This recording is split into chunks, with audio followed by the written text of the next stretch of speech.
Voice. Let me turn this on here. I think I'm getting it too loud.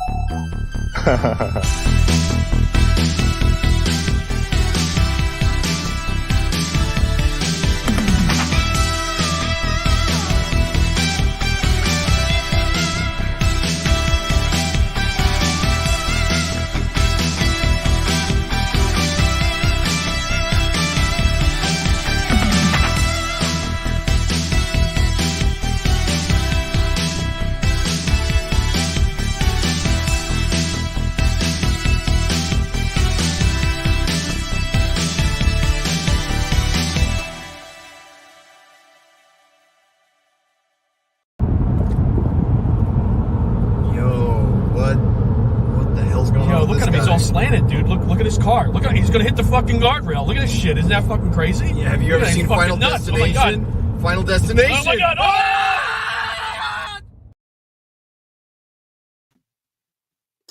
Well, Craig, I think you have to unmute your mic. No, I just talk silent now. I've been watching a lot of silent. Yeah. Yeah, we survived that, by the way. Yeah, absolutely. So that was great. Hi, everyone, and welcome to another edition of Mike and Craig versus the Past. I am Craig, and alongside with me is my lovely co-host, other way, Mike. Yeah, just Mike. Just Mike. Today on our show, we have a awesome guest. I am more than happy to have him here.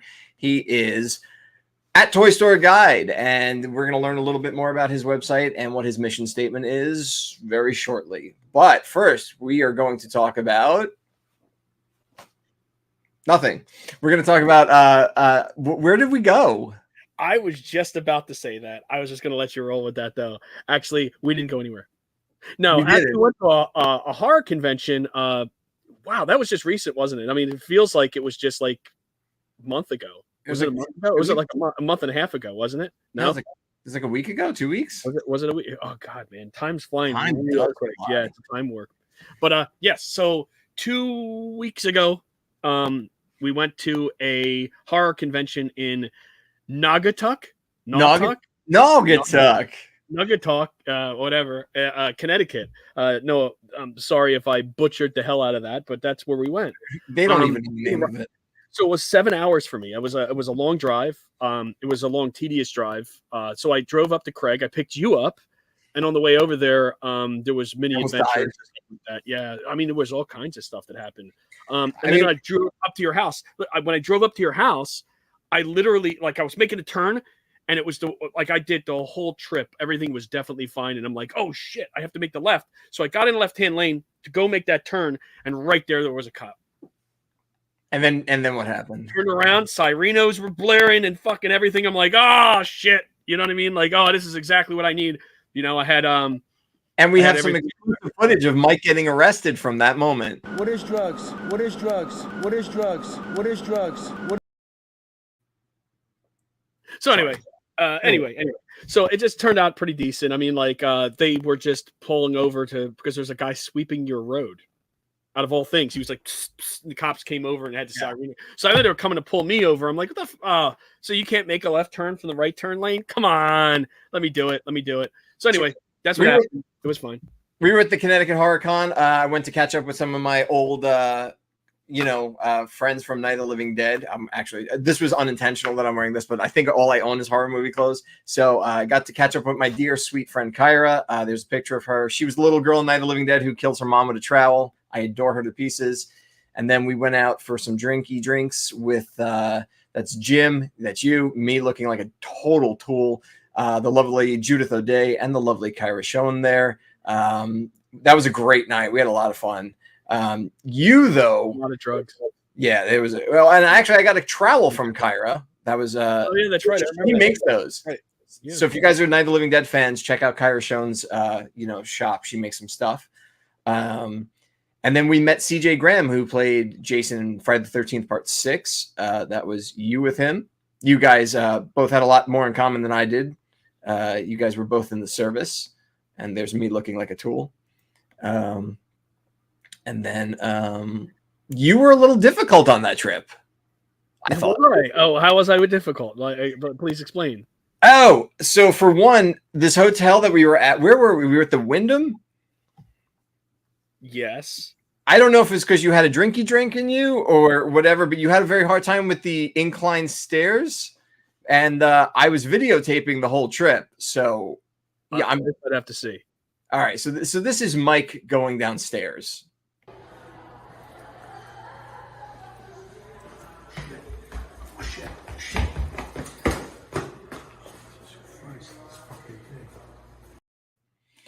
Okay, so hold on a second. There was no rail on that stairway. Literally, it was a play that again. Play that again. Honestly, like take a look at it. There's no rail. You're right. So technically, a wheelchair could just fly right off that. Basically, if you were to take a wheelchair, they're going right the fuck off of that thing. I mean, there's no doubt about it. Like, could you imagine like having a whole like a box full of like ridiculously rare fucking action figures in AFA cases and going down that and fucking just drops and just cracks everything up? Because that's what would happen there. And the kid, you know, like the kid Wheels from Burger King Kids Club, he'd be dead on that. So that's pretty fucked up. much. It'd be real fast. Yeah. But it wasn't even so much the stairs. It was when I woke you up the next morning to go back to the show. You were a little, you know, surprised. And listen, I was shocked at how you wake up. It was a little, you know, strange, but it's nothing strange about it. I mean, it's how it is every morning. I'm going to show you guys at home. Yeah, and again, it might be the creep in me that I had to videotape everything, but this is, and sorry to, you know, put this out there, Mike, but this is how Mike wakes up in the morning. Hey, Mike, wake up, dude. It's like 9 o'clock. Mike. Mantech. Oh, what? Oh shit. Yeah. Yes, you know, some stress there with Mantech. Is it because that sometimes once in a blue moon, when you and I are talking, Mantech action figures, the interchangeable system of robot. Sorry, I had to. I'm a horrible. Why are you friends with me? Hey, look, you know, it is what it is. But what was really weird, and I don't have a clip ready for this or anything, was when Mike and I was at breakfast. We were kind of shit talking the breakfast, and this guy kept looking over at us, and he wasn't happy that we were. You remember this? We were shit talking breakfast, and this guy, real you know, well put together guy in a suit, giving us a shit look, and I'm like, "What the fuck is this guy? Is he a breakfast connoisseur?" Oh, shit, that's right. Okay. Yep. Okay. Yep. That was Elliot from E.T. I didn't know what he looks like as an adult. No, it was not Elliot from E.T. It was E.T. That's who it was. So it was the man in the puppet suit. Shall I roll a clip? Sure, if you gotta roll it, ladies and gentlemen. Mike at his finest. Yeah, so we're here in Connecticut Convention. If you get a chance, man, you see over there, he actually played the part as E.T. in the suit. Like, you see him over there? That's not E.T., dude. That's Elliot. No. That's the guy in the. He played it in the suit, like he was acting the suit. Yeah. I mean, I'll go right over to him and ask him that. You know what I mean? Like if he was, but that's totally. He played the part in the suit. No, yeah, no, 100%. No, he was a kid, but that was Elliot. No, he was in the suit. Like, no, he won. That's ET. You are that's no. totally now you're not getting his autograph because you're going to say something to him, and he's going to be like, "No, you're a fucking psychopath." No, definitely ET, man. That's ET. not ET. He was the totally kid on the bike. No, he's not. Well, he was the guy in the bike. Yes, he was in the basket. He was in the basket. But he was ET. All right, are you going to get his autograph and ask him? I'm going to get it. Yeah. No, don't. But that wasn't even the worst part. Oh, really? So what was the worst part? That you don't know the difference between... You know what? I'll let the clip play itself. All right, so we're here. We're going to go meet Anthrax. Scott Ian's here and Frank Bello. It's a shame that Danny Spitz is not here. I actually grew up in Danny's house. Isn't that Liv Tyler's father that's over here? Isn't like Liv Tyler's father? From Lord of the Rings. Yes. No, that's Aerosmith. No, it's these guys. It's him right there. It's Scott, isn't it? No, what? What? No, that's Aerosmith. I'm done. I'm done with you. That's Aerosmith. I'm leaving. How did you think that two guys are both Liv Tyler's dad? It totally was. Yeah. Yeah, one guy was the lips, right? Yeah, definitely. Listen, sometimes I can't with you. I just can't. You know, it is what it is. But I mean that was a crazy trip. That was a good convention. I was gonna walk over to him, and Kreg was pulling me back, and that's the one clip that you didn't have. That I wish someone else was recording, because there was like 3 other people recording us, because you were just freaking out. And then I was like going to walk over there. You're like, bro, I'm leaving. I'm fucking getting you. And I was like, how are you leaving? I'm walking home. And you're going to walk to fucking New York from Connecticut? Because I drove. So, yes. Well, there we go. Nick Sanchez. That was Steve Tyler. See, thank you, Nick. Nick is confirming. Ryder here. Got to get that license. I don't know which license, but I'm going to assume he's saying ET most likely. You mean the 6 foot tall man in the suit? What I would do is I would make him go into the ET suit if I was to get the license. It'd be like a 6-inch or 8-inch Mego style action figure, and he would 5-inch, I guess is what it is, right? Like one of those Line Rock shits, and you'd put him into the fucking ET suit. It'd be amazing, amazing. Yeah. Uh-oh. What's Ryder saying here, Mike? Oh, I see that. No, I see that. Mantech action figures, the interchangeable system of robot warriors. Thank you, Ryder. Appreciate that, buddy. That's fantastic. Fantastic. Well, we have a hell of a show today. We do. Back to reality. So I think that, we've been going around everywhere, and I'm gonna tell you what, as a toy collector, myself as a toy collector, Craig's a toy collector, one of the things we do is we love to just go around and find new stores. But how the fuck do you find new stores in a place that you have millions, right? There's so many new stores popping up all over the place, and is there anybody that like documents anything that actually puts this thing together, or is able to, go, if you're able to go somewhere or a destination and find out where local toy stores are? So let's say you're going to go to California, right? Or you're going to go to, Naugatuck, Connecticut. Say you're going there and you're like, oh, well, is there any toy stores along the way? Craig, do you know anybody? I happen to know one fine gentleman who documents all of this, and he's the one only, the Toy Store Guide. And we have him on the show today.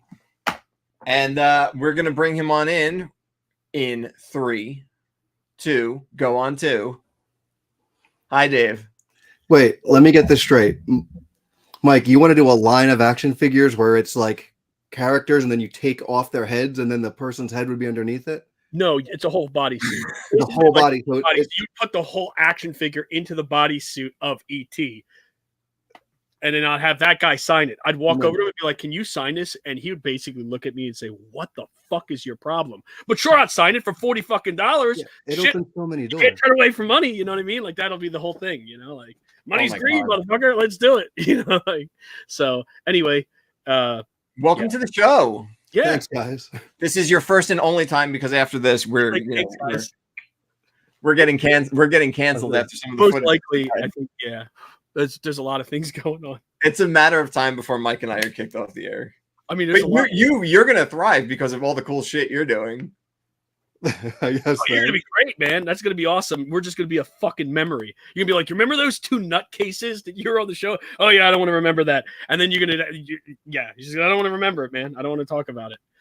So and they're gonna get me, and I'll be like, I don't know what the fuck you're talking about. So we're gonna start off with one question, and then we're gonna jump right into all the cool stuff you do and your adventures and everything. Are you you've seen the show before? I mean, like, we know each other in real life, but you've seen the show before. Yes, I watch this in between baseball and working out. Yeah. The sports ball. I watch sports ball, and then you on a smaller screen. Yeah, we've been like reduced to the iPod shuffle. I'm sorry. Now, were you familiar with last week? We got a really strange message from Todd McFarlane. What? Yeah. Well, Mike, that was when Todd was, he was telling you that, he didn't like that because, you didn't want me to say it. I'm going to say it anyway. he guys at home, Todd actually called Mike, and I secretly was taping it. What? Mike, I'm sorry. Yeah, because you know what? I'm tired of people coming out there, and I'd like Dave's input on this because Dave's a very smart guy, and I'd like to hear his expertise on this. So after Todd, we were shit talking McFarlane toys. Then Todd wrote in a thing, or he called in a thing. McFarlane, first off, like, it was basically like just telling the truth. I mean, like, everybody knows that the industry has changed because of it. I mean, I'd stick to that. Like all the toys behind Dave right now, those didn't exist after that. It became a new style because Todd had to do everything, but he didn't like that, so he sent in a video or whatever. So he didn't want the video played. So what happened was he called Mike. And I secretly was documenting when he called you, Mike. I'm sorry. And you know what? I don't let people abuse my friends. I'm going to out this conversation, and then I'd love Dave's input on this. So, ladies and gentlemen, I'm going to show you the conversation between Mike. I want to see this. I'm very, very curious to seeing exactly what you're talking about. I'm going to show you the conversation between Mike and Todd McFarlane. Hello, this is Mike. This is Todd McFarlane. Todd Toys, Todd McFarlane. You played the video. You played the video. After I got done saying not to play the video, you went ahead and played the video. Played the video? What are you talking about? I have no idea what you're talking about. Like, played what video? You know what I'm talking about. I've just seen it. You're trying to scramble right now. You know what? After I'm done with you, you're going to be drinking your own piss. You're going to be drinking your own piss after I'm done with you. What are you talking about? I have no idea. You know what I'm talking about. I went ahead and told you not to play the video, and you did it. You put it on your show. I just can't believe you did it. And you know what? I believe there's only one of you. You showed two. I believe it's one. I believe you're a fraud, and your show is trash. For some reason, you think you're funny. You're not. You're absolutely not. I can't believe it. I cannot believe all the things you actually said about me on that show. All the things? Okay, so we put a joke video up, and you're taking all offense to it right now? I mean, come on. Oh, so you admit it. You admit it, you're no good fuck. Well, I'll tell you what. When I come over there, you can probably see the video of me punching you in that bag. You want to punch your nuts? So What did you? I have so many questions about that, but I'll take that off here. Wow. he let you know that it's Todd McFarlane from Todd Toys. He was very specific to not get him confused. Yeah. I mean, like, that's the thing. That's his thing. He can't break out of the 90s. He's Todd Toys, Todd McFarlane. Wow. I am fucking flabbergasted. I don't know how. I don't even. Wow. Holy shit. This is going to be an ongoing thing. I wasn't even going to tell you about that, just for the simple reason I know you freak out about stuff like that. So I didn't.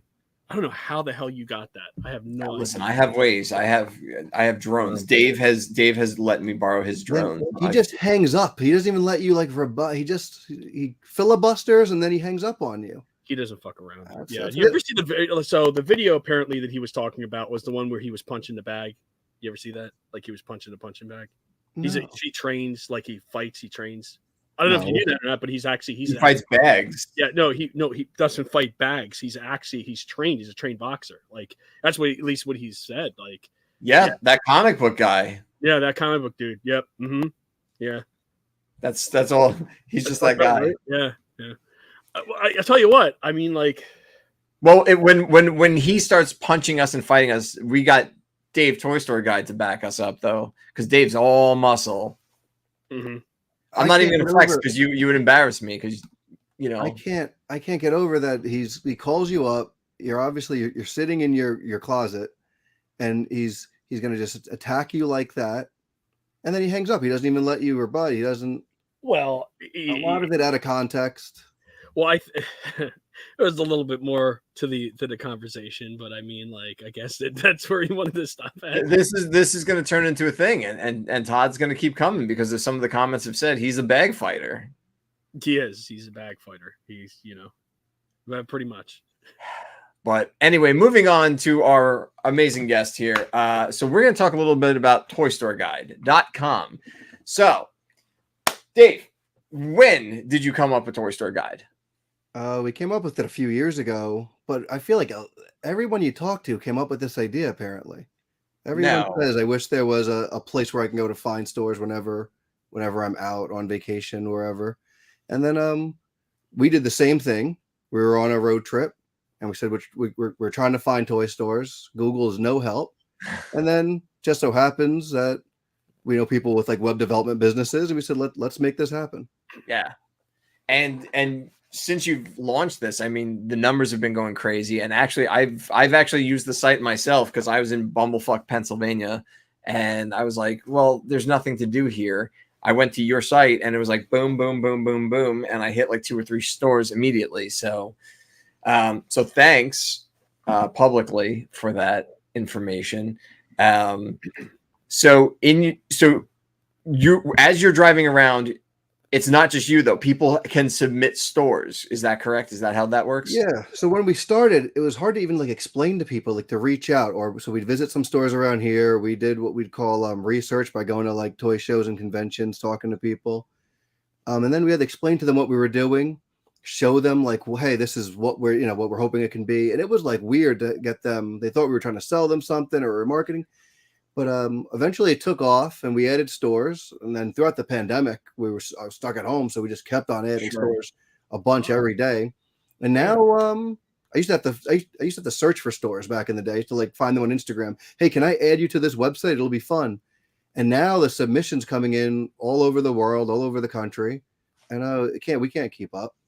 Has anyone ever said don't add me?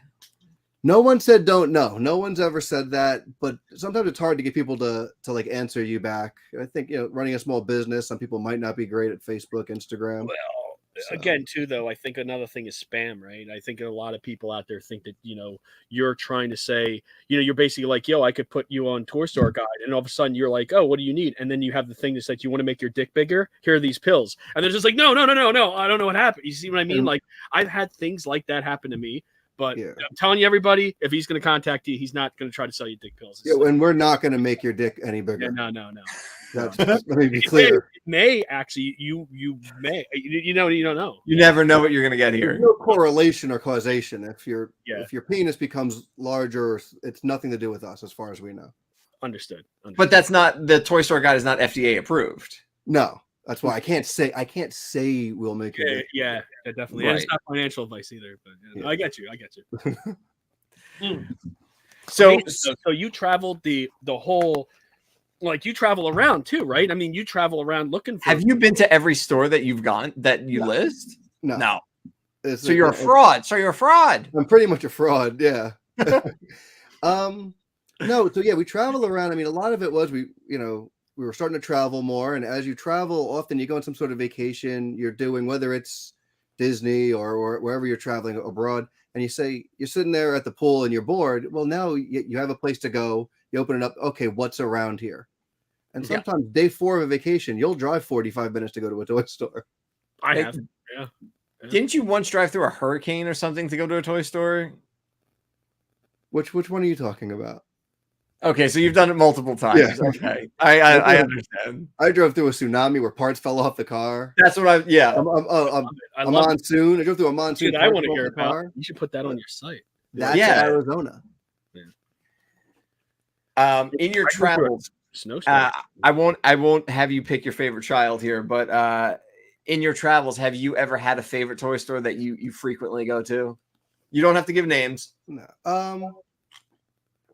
I have this old concept that I tell people where it's like the best toy store you've been to is usually like the last one you've been to, or for the first time. When you walk into a store for the first time, there's tons of stuff there, and you can't buy it all. I like to leave things, say, hey, next time I'll get this. You can't buy it all, and then you go back to that store. You go, that store was great. You're driving home. You're telling everyone this place was great. You go back there a month later, and you're like, they don't have that much great stuff for me this time because someone already bought it, and that was you last time you were there. Yeah. So I love when you find that new to you toy store for the first time. It's always exciting. And we could name those for hours. Oh, we could. I think that there is one though, right? I mean, can't you couldn't pick one? Like I like one for me in particular. Like there's a store still in existence today in Chicago that I went to when I was in the military in '97, and they're still there. And it's called Quake Collectibles, and it's one of the most amazing shops. It's where I got my Inspector Gadget for $35 fucking dollars. Wow, really? I got those Migos and all kinds of shit like back then.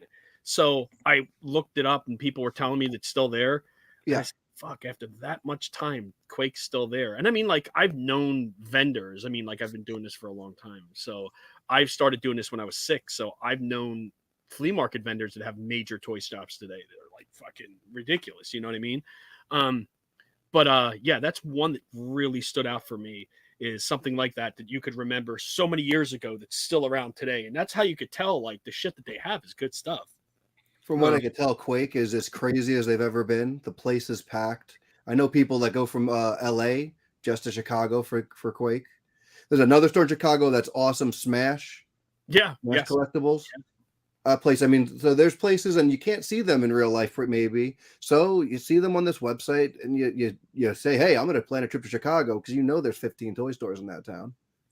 Chicago is like the mecca, I guess, for that. It's Ohio, they said too. Ohio is huge, and Chicago is absolutely huge. When I was there, I was shocked. Even the antique stores. You go to an antique store, and in the antique store, in a corner, there's going to be freaking Migos and like Star Wars and superpowers.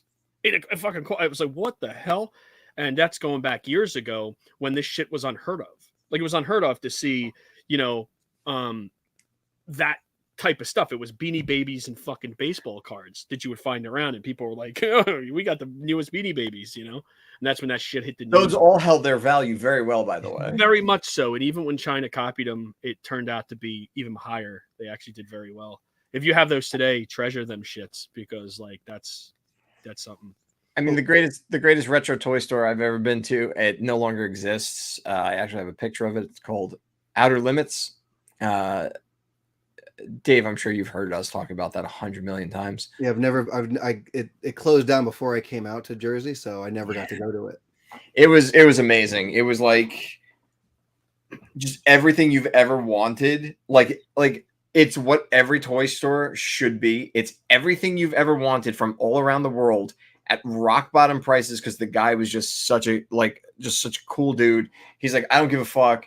You're gonna just leave here happy. And that was like their motto. It's like, everything's for sale. Doesn't matter what price. You're going home happy. Fill your bags. Fuck you. Enjoy your life. And it was like the best experience in the world. And I miss them every day. They're the best. Guy was a real cool dude too. So on your website, which is, let's talk about this for a minute, Dave. Go ahead. The Toy Store Guide. We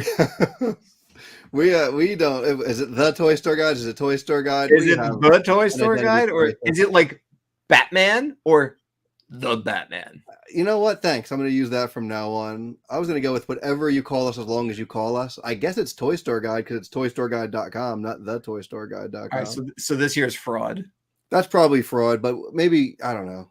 No, it's not. I think you're good on either way.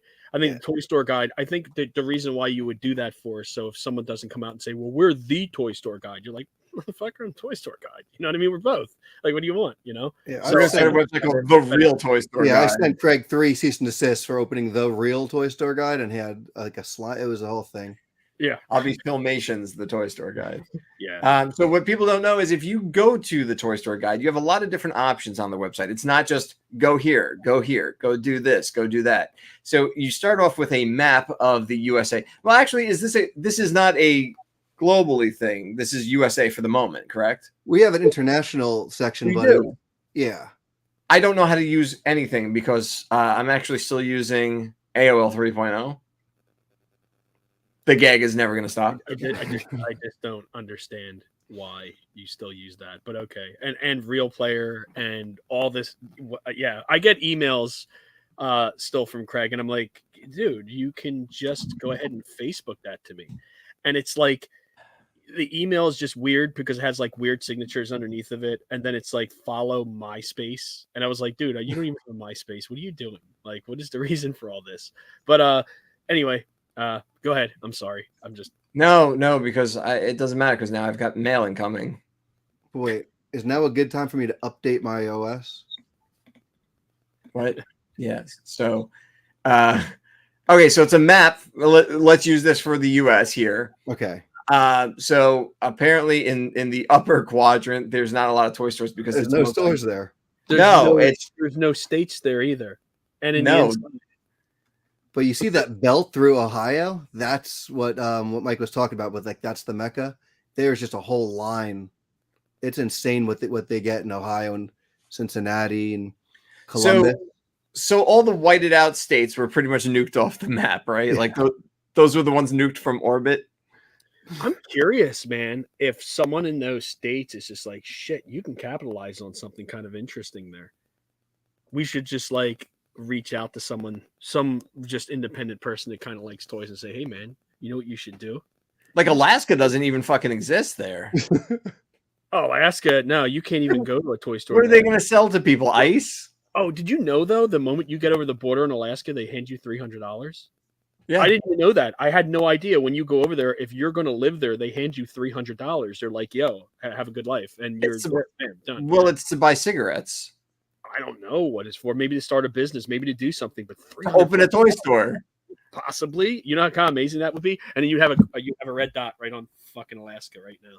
Dave, can we put some fake dots on Alaska? You want to just put some fake dots on Alaska? Yeah. Yeah, say it's from the toy store guy. So not only is there a map on there, but you also go on and list all the toy stores by states and their names. Is that correct too? Yeah. Well, we were listing by states, and then we found out that you might look at a different state. First of all, states are really big, not the ones we live in, really, but a lot of states are really big. So sometimes there might be a store like closer to you that's in a different state. So that's why we added the map a year and a half ago. But before that, it was just like here's a state. Try to find a town that you recognize. Wow. And then you're in there though. Like also not only is it just a map or whatever, but it's also an informative piece too because you do write articles for the website. Yeah. So we write articles and we got something fun. I took a trip to that.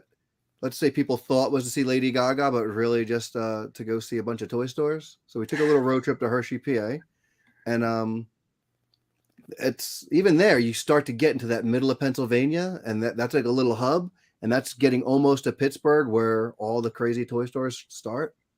Now this is just confirming this is not a graphic. There in the middle of Pennsylvania's map is actually a giant Hershey bar. That's the shape, but they shape the farm that way. Right. It's actually in a wrapper as well. No. Yo, have you ever been to Hershey, Kreg? Yeah. You know, like the little street lights are all Hershey Kisses going into it. That has like the little Hershey Kisses on top of it. Yeah, when I was actually like 5 though, I actually was in the hospital because I was climbing the lamppost and I tried to bite it. And every kid does that though, and they all end up in the hospital. So it's nothing new. Dave, did you ever try to do that? Of course he did. No, I don't. I'm going to tell you no right now, but of course he did. You know, we got a comment here. We need to get some toy stores in Houston. If you have any toy stores in Houston, you should contact Toy Store Guide and have him update that. I feel like we have some in Houston. Do we? Maybe, we'd like more, but I feel like there's some in Houston. There's a couple I'm aware of anyway. Where the hell is Houston? I think it's that bottom. See those 3 dots at the bottom? Yeah. Right of Texas. So Houston's not Alaska though. No. Houston, Alaska. It could be. We don't. That's where Shaq played. It's New Houston, Kreg, not Houston. New Alaska. New Houston. That's what you're talking about. New Houston. Got it. Houston. That's where you're at. Yeah, you fucked that all up. NewHouston.gov. So I'm having a little problem with my computer here. Okay, so besides the articles too, for each toy store though that you list, there's a little blurb about each. And now, do you write these, or is it the store that writes it? Do they give you the info if you haven't been there yet? How does that work? So if we have someone at home that wants to submit information on a toy store, how do they go about getting you the info? we'll try to get information from wherever we can. If we can go to the store, we'll go there to try to write it firsthand. If not, we'll try to get the store owners. Hey, send us information about what makes your store special. Oftentimes with the submissions, people are telling us, "Hey, I love this store because they have a wall full of figures, or they got Migos or die cast up the ass." But we'll just take everything we can and try to explain to you what you're going to see, like why, we're trying to convince you to go visit them and give them money to keep them open. Now you do this completely, out of the goodness of your heart and everything. But like, if someone wants to be like a top tier featured toy store, like let's say you have a whole thing about Houston, right? And someone's like, well, I want to be the premier store. I want to be the main attraction of Houston. Just so if anyone at home is watching this who does have a toy store in Houston, can they purchase ad space from you? Can they do that too? Or it's just alphabetical, or how does that usually work? based on time? Like, hey, the latest store comes up first with whatever we've more recently added. Okay. If someone said, "Hey, I want to be I want to be at the top of that," I'm sure we'd figure out a solution where they send me toys or something, and we'd make that happen.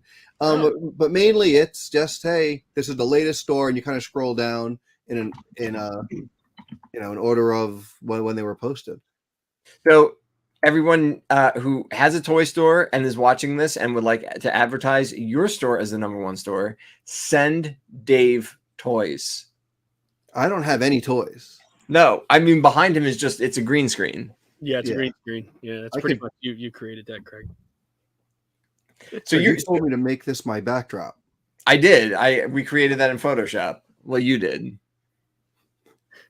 Dave actually did the graphic for the show, and I'm still blown away by it. I mean, I love the graphic. It's amazing. That is really fancy. Yeah, I like the background thing. Yeah, it's awesome. Thank you for Obviously, that. the logo is Chris Facone drew that, so we're talking about the actual background. Yeah. Well, Dave actually painted. So this is a true story. Dave actually painted the brick wall here out of Wendy's ketchup packets. Yeah, he did say that too. It's amazing. Yeah, unbelievable. I wouldn't fuck with that at all. Like guys, that was a lie when I said I found that on Google. I just typed in brick wall, and then I scrolled through like a lot of albums, another brick in the wall, and then I found that picture. You know what? Hey, it's great. I don't believe you though. I believe it. The Kreg story there. Thank you. So out of all the places, right? Mm-hmm. What was if you had to pin down all your adventures, right? What was a wacky, awesome fucking purchase that you went into a store and actually bought? Like if you were to say in all your travels, right? You went into a store and you're just like, oh shit, I can't believe I'm fucking looking at this right here. And then you look at it and you see the price and your dick immediately you're like, I don't think my dick can get any harder. And it fucking gets so rock harder that you can never believe what you're holding in your hands. Like, go ahead. I'm so curious. I don't have anything that crazy. And then as soon as I'll get messages, what about this thing? What about that thing? I did drive across the country last year with the concept of I want to find a superpowers Batman. I drove across the country to and from, stopping at stores wherever I could stop at, planning day trips and saying we're going to hit this store, wrapping around. I came back. I failed miserably. A week later, Play With This Toys. That's a sick store. Craig's been there with me down in like I am very familiar. I'm familiar with her. Yeah, they do, and they do a great street fair. So I went down to their street fair, which was great. I bought a bunch of stuff, spent way too much money. On the way back, coming back up, we stopped at J and Bob's Secret Stash. Oh, Red Bank, yeah. And talk about like, I'm doing this to try to help, independent toy stores, stay afloat. Hey, let's bring people there. But then we have Kevin Smith's store on there. Walk in there and there's the Batman sitting there for a price that I didn't think I'd see. And I was like, yep, this is coming home on a day that was not a good day to spend more money on toys. Was it carded or loose? It's carded. It's unpunched. It's beautiful. Fantastic. So, I have to ask, when you purchased the Batman figure from Jay and Silent Bob's Secret Stash, did Kevin Smith cry? He wouldn't. No, he wasn't there. He didn't cry. I'm going back in a few weeks because he cries over everything. So he really does. He cried when he was at PowerCon actually a couple times. Did he really? He did. Yeah, not this time around in California. He cried when Jay came over to the booth. I handed him both T-shirts, and he cried then too. Oh my God, nobody ever gives me stuff like this. And I looked at him and said, "What? Really?" And everybody gave him stuff like that. He was just bullshitting me the whole entire time. That's Kevin Smith, yo, that's great. It's me, Kevin Smith. That's what I do. Kevin Smith things, and then I cry. So anyway, in all the Toy Story you've been, well, I personally, I always know that Dave's in a toy store because I'm going to get a text message, right? And he goes, I'll get a few random pictures, and he goes, "What do you need?" And I'm like, this, and that. He goes, "Okay, well, I already bought you like 5,000 things." I'm like, "All right, well, thanks." So, Dave's adventures are my adventures, and I adore him for it. So my Hydro Man very much thanks you for my Spider-Man collection, especially. That was a crown jewel that I could never find complete. So Dave's like, "Yeah, it's mint on card, but I know you're going to open it, you piece of shit." I'm like, sorry. Oh, that's so cool, though. Like, and again, I want to say that what you're doing, man, is amazing work. I mean, I think it really is stellar that you can actually go, because now there is an outlet that you can find if you're going somewhere and you're trying to find a toy store. I mean, you're literally creating some content that really I never in my whole time of collecting have even thought about looking up. I would just go toy stores in whatever, but you're literally doing it. You literally even have the secret stores that aren't even listed on the internet, or maybe they just list themselves in like freaking papers and shit like that. Because there's some people that just don't even fuck the internet. And I've known that too. That's always, whenever we get a store that's where it's been around forever and they don't have any other footprint, it's always like the level of excitement of, wait, this is like someone's secret, and now we're really going to let people know where to go. That's like those days. First of all, they're hard because now how do you get information on them? How do you get pictures from them? Yeah, that's always like a week of, can you send me this picture? Fax it to me. But when we post a store like that, the level of excitement is like weird. That's cool though. I mean, I fucking love it. That's good stuff. One of my favorite stores, and you were talking about Scotty Tales or Talus, Scotty Talus, that has the merchant. He's in Merchantville. He used to be in Pennsauken Mart, and then he moved to Willingboro. I was doing shows there, and he would be there, and then he moved to Merchantville. I haven't talked to Scott in over, I want to say now 10 years. It's been 10 years, and it's a weird situation. I haven't been down there, so I try to get down there, but every time I do, I just am never around Merchantville. But I'll stop by one day and surprise him. So one of my favorite stores to go to, and Scott I've bought from years. I mean, I was 6 years old. Scott was my first customer at a flea market in Tacony back in the 80s. He walked over to me, and as a kid, I had a Dune sandworm, a fucking couple Migos there, and some Star Wars figures carded, right? So he thought that he was going to dupe me coming over to my table, right? And he looked, and I'm not talking shit on Scott, by the way. I don't mean to. If it comes across that way, then good, fuck him. You know what I mean? But I'm just saying, like, either way, it doesn't matter, and I'm just playing. So anyway, he came over and he picked up like a Dune sandworm, and he's like, "How much is this?" And I'm like, 40. And he just looked at me like, "What?" And he picked up a Star Wars figure, and I'm like, "That's 35. And at the time, those prices are around, what they go for. It is around what they go for. So, I knocked off some money, so there's some money to be made on them, all right? Because it wasn't like book price, right, or whatever it was, because at the time there was no eBay.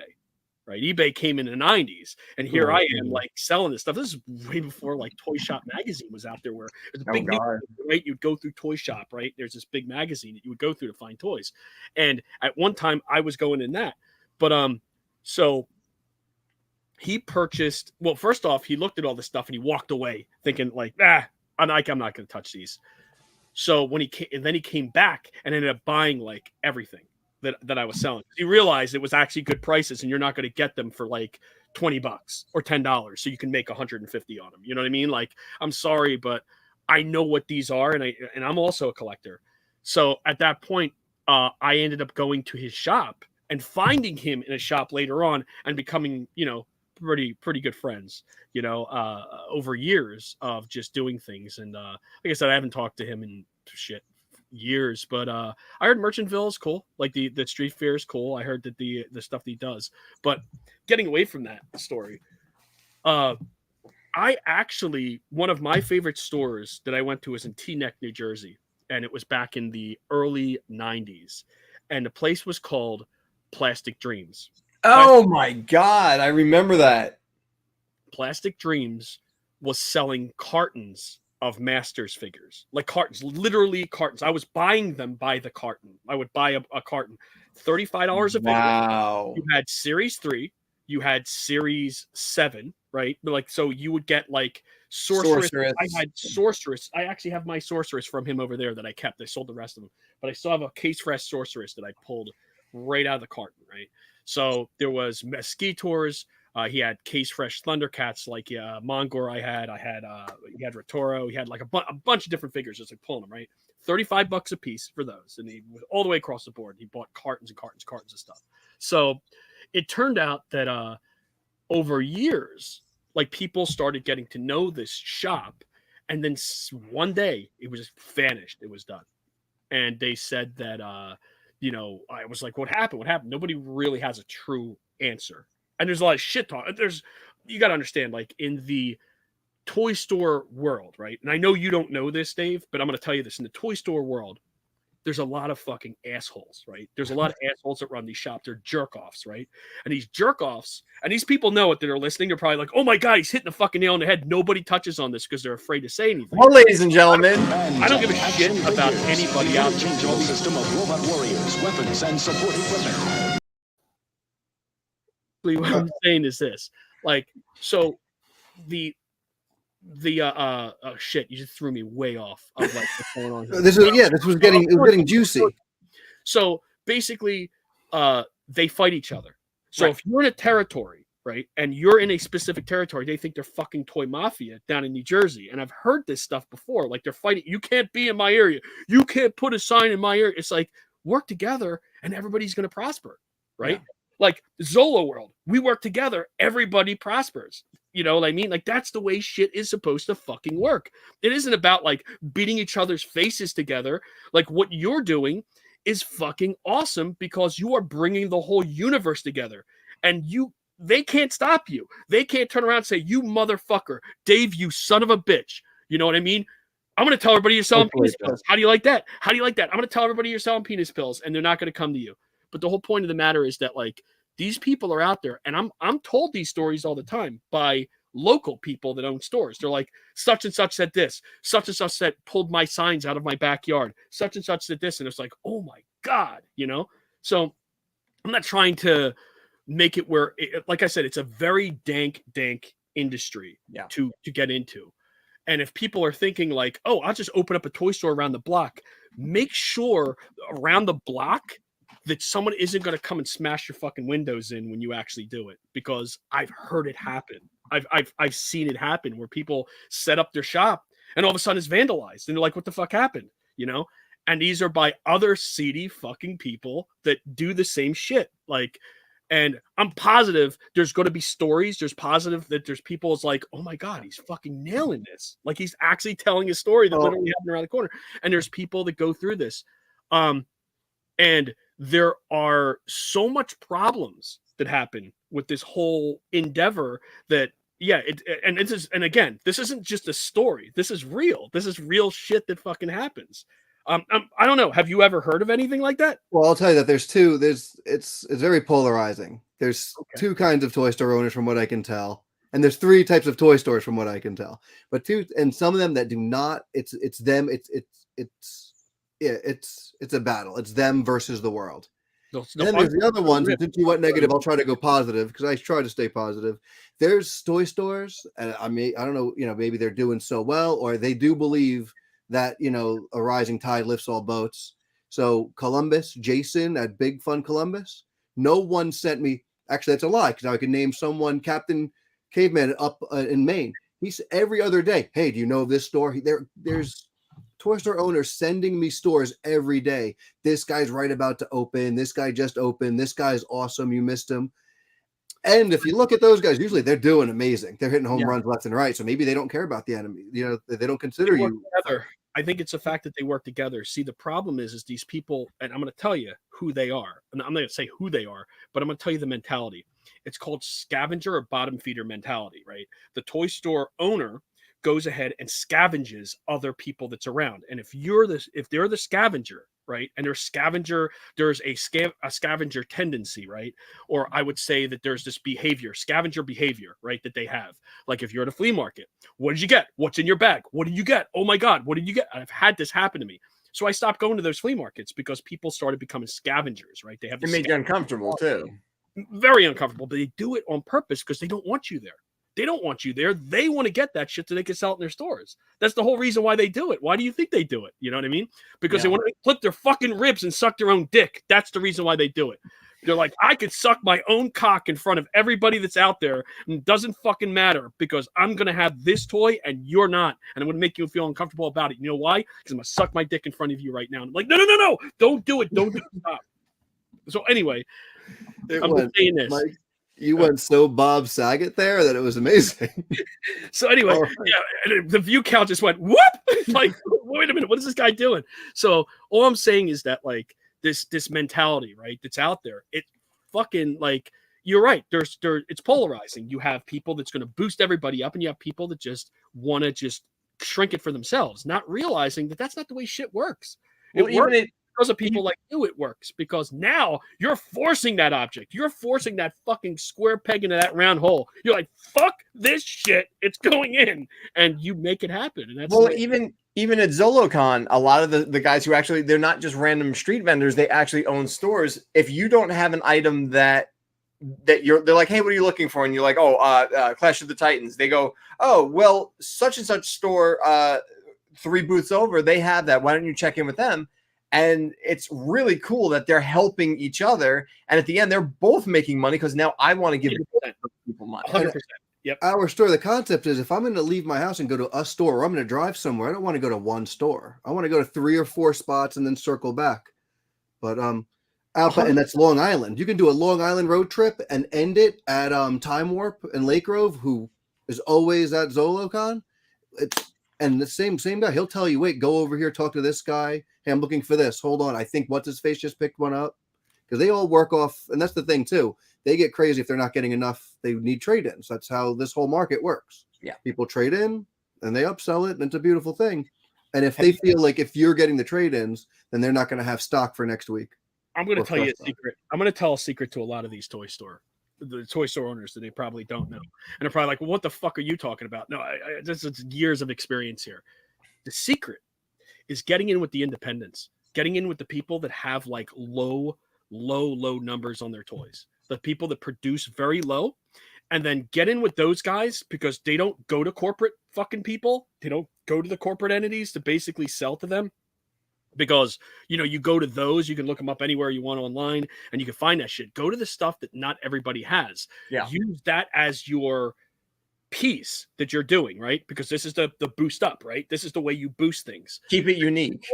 Keep it unique. So the people that's in these cells are the people that actually do very well. Like you'll see them at the show saying, oh man, and you'll see them at specific shows that are high dollar shows to set up at. That's how you can tell right away. It makes them relevant. The people that's not is irrelevant. The people that don't set up at these shows, they're irrelevant to me. Like I look at them and I say to myself, I don't care if you own 3 or 4 stores. It doesn't matter to me. The content that you're putting out is trash. It's garbage. Like you're putting out things it's not 100%, and you are now fighting with the other stores because you're trying to fight for the bottom. It's a race to the bottom, right? You're bottom feeding, you're scavenging, and that's what you're trying to get. The people that actually go and get the unique stuff, they realize one big thing. It's that they become the area's authority in that. And then people come to sell like stuff like it and say, do you buy toys? And next thing you know, they come over and they say, yeah, we do. Then they'll start buying vintage knockoff Masters of the Universe, like Remco's and, like Sun Gold figures and stuff like that. So they'll have all that stuff that they'll come to and actually buy. So that's what you have. Exactly. So that is the way that they should go, and then boost it from there. Because I'll tell you, when I first started doing cases and I said I buy toys also, holy crap, like year 1, 2, and 3, I had to stop putting on there that I buy toys because there's so many people that were coming in there and because I was actually selling, I was putting them in my cases and selling them, right? So people would say, hey, you want to buy a collection of Masters? Do you want to buy this? And I was traveling to Virginia. I was traveling to Maryland. I was going to all around Delaware. I was just traveling around buying collections when there was actual toy stores set up in those areas that people would go to and say, well, we buy your toys. We buy your toys. The fact of the matter is that, like, you have to offer a product that people are going to come to and know that they're going to go, oh, well, wait a minute. If you sell that, I wonder if they'd buy this. And then that's when they start seeing that. But again, like I said before, not everybody thinks that way. They think that, oh, I can go ahead and have this. I want to be the only person with this. I want to be the only person with that. And don't get me wrong, it's not a shit thing. But the problem gets to be is that when you start doing that, now you're fighting with yourself to try to find better stuff. You know what I mean? Whereas if you have that content, you become that authority, then that changes everything. And then you can actually have this as a sideline business, or a sidearm is what they say in business, is you use for your sidearms. So you would get, you have your original content, and then you basically come out there and you'll have like your knockoff toys that people, get. And then if you go to flea markets or if you go to your local antique shops. So anyway, like I said, I've seen it all, and I've seen exactly how people act when they don't have that content and they're in a flea market and they're in a setting. I've seen a grown-ass man take a toy out of a child's hand because he wanted to sell it in his fucking shop. Yeah, I've seen that too locally. I used to work at Toys R Us, and that happened. Yeah, I was saying, I looked at Kreg going, I know Craig's seen this. Not even at Toys R Us. I am talking about at a flea market. I've seen it. And it was a carded action figure. Took it right out of a fucking kid's hand. Well, I tell you the funny story. I worked at fuck these people, fuck all of them. I worked at a Toys R Us that's down the block from a guy that would actually sell to a local comic shop. And I think it was like 2 days before Christmas. It was whatever year Spider-Man 2 came out, the Tobey Maguire one. Dr. Octopus was a really hard toy to get. And there was a grandmother and her grandson, and he was in the shopping cart or whatever. And she goes, yeah, I really would need Dr. Octopus because he's got 100 Spider-Mans or whatever. And I says, oh, okay, let me check up in the attic. So I ran up in the attic, and I opened the fresh case, and I pulled out the one out of like 6 figures for Dr. Octopus. I give it to the grandmother. I says, here you go. She went to give me $5. I'm like, no. This is for your grandson. It reminded me of my grandmother, what she'd do for me. And I was like, I'm more than happy to help. Merry Christmas. I hope you guys have a great Christmas. My assistant manager at the time, the fucking prick, comes over to me and he goes, what the fuck you think you were doing? I'm going to sell that thing. That's going into the local comic store. I could have got $50. I'm like, bro, it's fucking Christmas. It's a little kid. Yeah, but it was mint on card case for. Fuck you, motherfucker. So I hate that fucking mentality. Toys are for everyone. If it's going to sit in a comic book shop, fuck you. If you're making $5 on it, make $5. Be happy. When you have a grandmother there with her grandson and it's his Christmas present, that is more important than your fucking $5. Be a good person. Maybe something good will happen to you. Anyway, I'm going to get off on topic, but Dave, question for you. Go. Have you ever been to a really shitty, you don't have to name names. Have you ever been to a really, really shitty toy store in your travels or had seen something really fucking gross happen to you? Because I know you and I had that one encounter. It was fucking disgusting, but have you ever seen anything worse than that one encounter we had? No, that was the worst. I want to fucking hear it now. Oh, you don't know it? Well, I know what you're talking about. I'm not going to say the store because Okay, well, look. So our brand at Toy Store Guide is to keep everything positive and happy, and we show every store in their best opposite of the show. That's not your brand. So I'll put back now. Let's fuck it up. Come on, let's do it. Now, Kreg, I saw Kreg put his hand into a bin looking for toys and found old Chinese food. Like, not. Oh, I just like it was just chow mein in his hand. It turned into this gelatin where, I mean, Dave's sitting there and I remember looking up at Dave and I just went, hey, buddy. And you go, what? And I'm like, you got any alcohol preps in your car? I think we got some great buys at that store. Like it was great buys until so what's the worst thing you've seen? Because I know in just my travels alone with you, we've seen people change prices right in front of our eyes. Where if something says like, okay, let's say this Crypt Keeper figure is $5, right? And there's a sticker on it. We'll bring it up to the register. This is my personal peeve, and Dave, you could tell your story on this. It says $5, and the guy will take the figure out of your hand. He'll look at it and go, "Just give me a second." Beep, bop, boop, beep, beep, beep, beep. Oh, I'm sorry. I fucking love that. His Zach Morris right there, and he'll go, "Oh, I'm sorry. It's labeled. It's supposed Not to be what you're $10." doing. I love that phone, actually. The minute a toy store has to eBay check their prices, and I'll say it like it is, nobody in particular, I've seen this in multiple stores, when you're checking eBay as a customer is trying to check out, I'm not doing, listen, respect to you, I'm not doing business with you. You're not getting my money anymore. I'm going to take that a step further. Call them the fuck out on it. Call them the fuck out. They don't care. They don't care. No, listen, just say, look, I'm going to fucking call you out. And like, I'm calling them the fuck out right now. I know stores that do that shit, and they don't like me. They don't like me at all. Like, there's a lot of stores that don't like me. And the reason why they don't like me is because I'm very vocal to them, because they know I will tell it like it fucking is. I'm not going to sit here and sugarcoat stuff for them. And I'm not going to, like, I'll walk into a store and be like, I like to buy, this or that. And there's no prices on anything in the store. And this is going back, I want to say 2008. Let's just say 2008, 2009, something like that. And about 2008, I'd say. And I walked into this store in Jersey, by the way. Everybody knows this store. Like, people know this store. It isn't like this is any fucking secret. You walk into the place, there's not a fucking tag one that tells you a price. So whatever lackey is there, or if the owner is there, which, again, another lackey, the owner, he will look it up online. Like, you'll go online, and I've heard multiple people talk about this guy and how much, oh my God, this guy is such a jerk and this and that. And he has such a shit reputation. So there's no prices on the items. And if there was a price on it, he's still looking it up. They're still looking it up online. And I think the mentality is this, and I'm going to explain this again. Just as you have store owners, you have asshole collectors. Okay. And these asshole collectors come out and say to their friends, "Oh, you'll never believe what I got here. I fucked this guy, or I fucked this shop. This shop should have known what they had," and this and that. Keep it to yourselves, guys. You don't need to fucking tell people that, because you know what's going to happen? They're going to go back to the fucking store owner and be like, "I can't believe you sold this item for this price to these guys." You know what he's doing? He's shit talking you. He's, like, come on, dude. Like, stop. Don't do that. You don't need to do that. Like, if you got a good deal, you got a good deal. I know people that ask me all the time, it's like, "What'd you pay for that?" I'm like, even if I paid a lot of money for it, I don't tell anybody anything. You know what I mean? No. Why? You want to buy it off of me? Is that what it is? Or what is the reason why you're asking? Well, I just want to know what they go for. Go to eBay. But I go to eBay.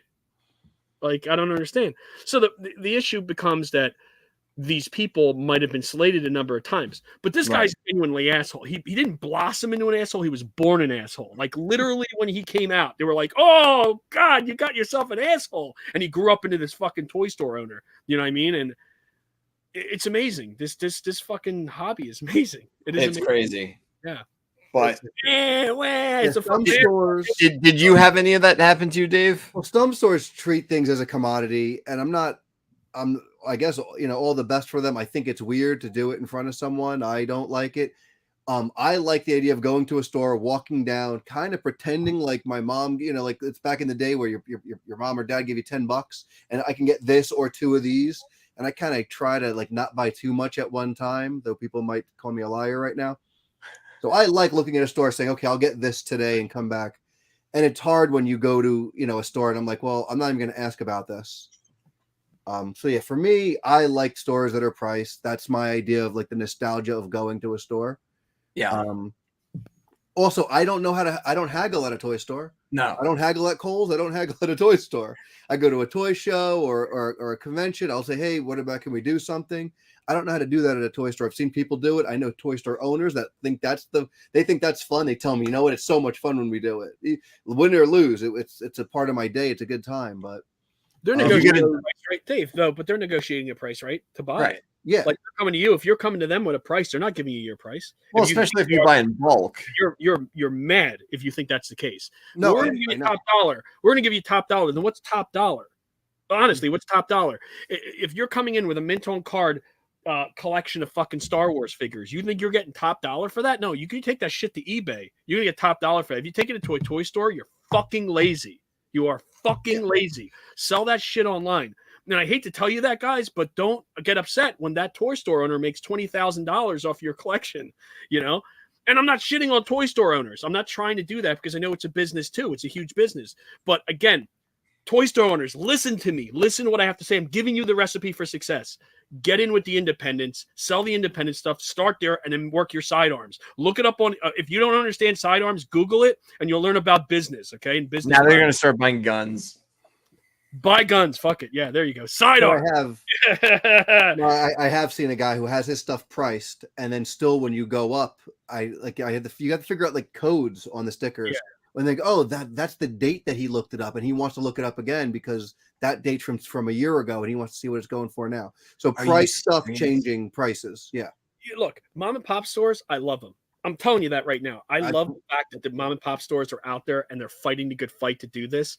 But again, you want to see them be successful in doing it and not fight each other and kill each other out there. You don't want to see people destroy the other end of it. You want to bring this, you want to boost everybody up like you're doing, Dave. The whole idea is that, like, if you're going to boost everybody together, and that's the way shit works. That's the way it works.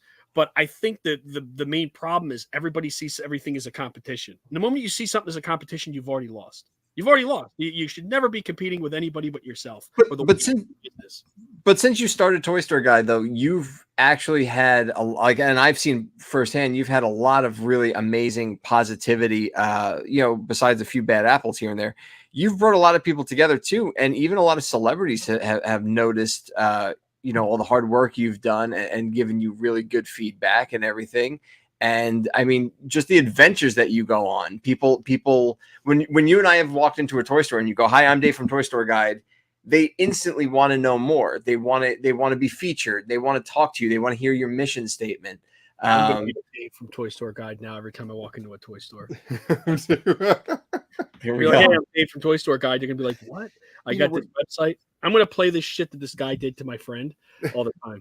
Like, shirts. He wore everything. I'm going to print up a shirt that actually says it. If you don't already have one, I'm going to send you one because I want to see this. Oh, you have it? All right. I want to see this go dark. Some toy stores. Some toy stores actually even have your logo in the window, for Christ's sakes, Mine does right here. Damn right. But no, for sure, I'll definitely wear your fucking shirt. I'll walk around. I'll be like promoting the fuck out of this. Be like, yeah, fucking sign up to the site. You know what I mean? Like, do it. So what real positive things have you noticed?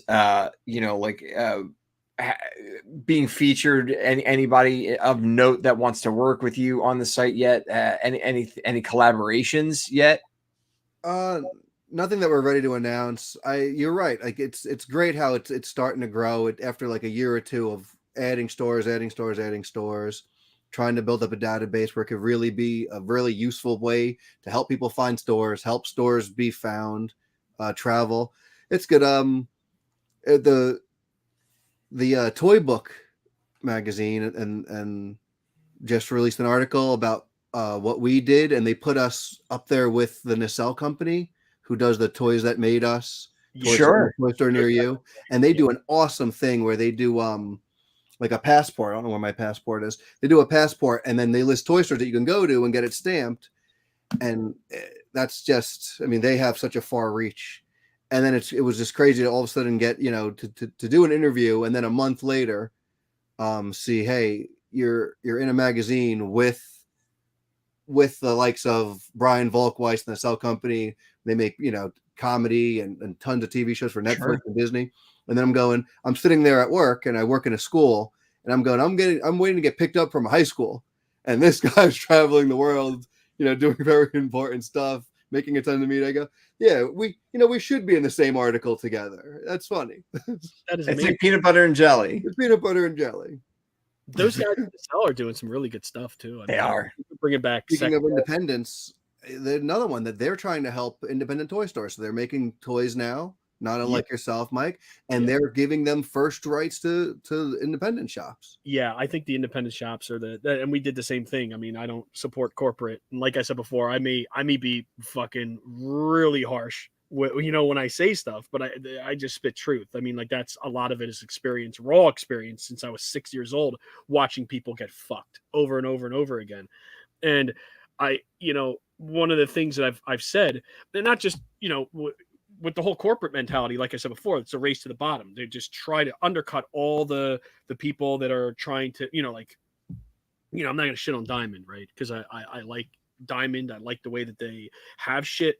But, you go to Diamond and Diamond has like a special way you have to buy things. Or if you go to like, some other companies, right? These large corporate entities. I think Diamond's better than the Hasbros where, I talk to toy store owners who try to sell the new stuff and they go, where are they going to get $120,000 guaranteed to cut a check to a toy to get stuff after Big Bad Toy Store gets their stuff? You ready? I'm gonna give you another fucking tidbit on this show. I'm gonna give you another fucking tidbit. You guys work the fuck together. Get a big order amongst all your stores. You will beat Big Bad Toy Store fucking backwards. And what's going to happen is you get like 30, 40 stores together to get cartons and more cartons and more cartons. And I guarantee you, your numbers will look the same way. Boost everybody up. When you do that, that's what everything changes. So you get all the people in your toy store guide, right? And say, look, there's a major order. You go to Hasbro or whoever is trying to get this order for like 160,000 units. I can tell you right now, I've been part of 2 of those. So it happens. That shit happens. Work together and you'll be able to get the same type of deals these large corporate stores get as doing it that way. But you need to work together. You need to boost that whole different thing. And that's how it works. And people are probably like, why the fuck didn't I think of that? Because I've only thought of myself this whole 5 years since I've been owning this business, and this race to the bottom mentality of sucking my own dick. Oh my God, this is such a great idea. Let me go out there and see if I can make amends with the people that I fucked already. My local stores that I told to get those things out of the ground. You can't advertise in my neighborhood. You know what I mean? Like, I own this motherfucker. No, honestly, work together, make it work for you, and make it work for everybody else at the same time. And then you're going to get amazing deals the same way. And then when you go to toy stores or toy shows, you're actually competitive. You can actually be the person not having a figure on the shelf that you can go to Target. They're like, well, how can I compete with Target for $17 when, yeah, you can, because you'll get it for a lot cheaper. Shouting out Pimp Daddy Satan. Welcome. You were Pimp Daddy Satan, Dave. I thought thought that's Dave's online handle. I thought that was you. I actually did. Like the last show, I was like, so what's going on here? But yeah, no, that is the positivity of Toy Store Guide, who he absolutely, it's all about working together, bringing positivity, making sure each a store. Actually, Dave, on your website for Toy Store Guide, have you ever done a feature where it's like if like, let's say a toy store wanted to, like, let's say they got in a, what's a popular toy? Eternia. Let's say they got in Eternia and they says, we'll give you 5% of our sale to advertise this for us separately. Is that something Toy Store Guide would do, or you don't do that? No, if we're here to help the toy stores, if that'll help them and they want to do something, we would do that. No one's asked. That's a brilliant idea. No one's asked for that. Yeah, I think it's a great idea. Now I'm the Toy Store Guide. No, you're the Toy Store. Yeah. No, you're Toy Store Guide. I'm the Toy Store Guide. Well, actually, the Toy Store Guide's already owned by Toy Store Guide, so you'd have to be the original Toy Store Guide. I like the real, because that sounds the real would work. It's very Ghostbustery. Yeah. So, like, maybe there is, a common ground with a lot of these guys that want to be known. Like Kreg had said earlier, like if you're in a local area and you got all these people that are coming in here wanting to be, on your page. You could offer a featured thing and say, look, make some money. Well, I think, yeah. I mean, like, also too, your web stuff costs money. I mean, like, costs money for the servers. It costs money for all this. We all know that. So I think it's yeah. I think Macho Man Dave, JT. So I think so. I mean, it's always a good thing to see something like this, and I want to watch now. I'm going to go into some of these toy stores, and they're going to be like, "Get the fuck out of my store." You're done. You fucking- They're gonna be like, "Oh, Mike, we heard you." I've seen you on that show, and I know why McFarlane doesn't like you. I know why he doesn't. I know why he says what he says about you. And I'm gonna be like, "Nah, man, come on." I mean, I wasn't really even like big. Like when I was a kid, I had like 3 or 4 comics shops. I had these. No one's gonna know what the fuck I'm talking about. It was like Zuby's Comics in Rockland County, New York. I had my favorite place was obviously Outer Limits in Clifton, New Jersey. And the other place was Dragon's Den out in Yonkers. Oh, I know Dragon's Den. Well, they relocated, and then there's some shade, but like the OG Dragon's Den, there was 2 in Yonkers. The original one, that's where I got my Hulk 181 for $15 as a kid. But anyway, those were like my stores, and then I kind of like got out of the comic book shop thing. And that's when I met Dave a few years ago. And he's like, "Hi, I run Toy Store Guide. I want to take you to toy stores." I'm like, "Okay." So, I had been to ZoloCon, obviously, and everything. Actually, you two are my bad influences. I got both my bad influences in one place. I was going to say, you've cursed me out many times for drive. Hey, hop in the car. We're going to take a ride. And then I get 1 or 2 things, and this guy's walking out with a trunk full, and he's just cursing me. The worst 2 things you ever did to me was the one time you took me to some fucking warehouse, and I walked out with an '89 Batcave. And then a week later, you gave me that Batcave. I gave it to I was like, I don't want this anymore here. And then the other one was actually the coolest was oh, Dave, you're gonna have to tell me the name of the place. It was Black Friday, and they had a giant toy bin, and you remember that? Yeah, that's Conquest Comics down, but Conquest from Roy Rogers. Oh, I could do that all day. Mike, me and Dave, they had these giant, like, what were they, 3.5 foot tall bins? Giant bins. You have to swim in them. We took every figure out of these giant 4 foot by 4 foot bins. AT's been there. He knows. Dumped everything onto the floor. Everything. The poor guy working there comes over. He's like, "We're closing in a bit," and we're like, "We'll clean up all night." Me and him are going through every figure, looking at it like, "This is good. This is good. You want this? You want this? You collect this, right?" We got there. And then Jen at the time, me and Dave turn around, and Jen comes out with like what? Maybe like taller than her. A big, yeah. She left a hole in the wall of Ghostbusters. She's walking with this giant 6 foot long pile of Ghostbusters figures. Wow, and it's like, that's fucking great. That's the main story. Jen's short. Like, she's a short girl to begin with. Yeah. You're trying to finagle something like she's that. like 2'4". It's like the little kid running across the street with her Ken and her Barbies and her Barbie fucking truck and shit, trying to run across the street to see her fucking friends. I want to play. And then fucking, yeah, anyway. Wow, that's fucking. But yeah, those are some of my memories toy shopping today. For the first time, and it's overwhelming. I think I went there the first time after like New York Comic Con, which maybe was like last year when New York Comic Con didn't really have many toys, which is fine because now we have toy shows. We don't need them as much. But I remember walking in there going, there's way more stuff in here than everything in Comic Con added to. Yeah, I walked out with piles of stuff. Well, Comic Con isn't really a toy store per se. Comic Con's dying a hard death. You'll see toys. I don't do it anymore. I mean, like here, my Comic Con story is I did comic because people have been asking me, and I'll give the information here. So what the fuck? Why not? Right? So I've been doing Comic Con for the last 10 years, right? You've seen me at Comic Con, Kreg, right? Like time and time again. So I've had to wake you up at Comic Con. That is true. Yes, you did. I was past the fuck. Mike's like.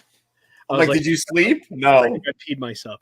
But no, you're like, dude, you look dead. I was like, Gatorade, if you can get me Gatorade. Well, anyway, I did not. Fun fact. I have to interrupt you. Mike traded me, and I still have it. What's the boomerang? The kangaroo guy from Ninja Turtles. Walkabout. Mike traded me a carded vintage Walkabout Ninja Turtle for a fucking Gatorade. Right. Yes, I did. I traded him. I was like, "Get me a Gatorade. It's yours." He's like, "You fucking serious?" I was like, "Yeah." Well, the prices at Comic-Con charge for a Gatorade, I mean, it's about the same, right?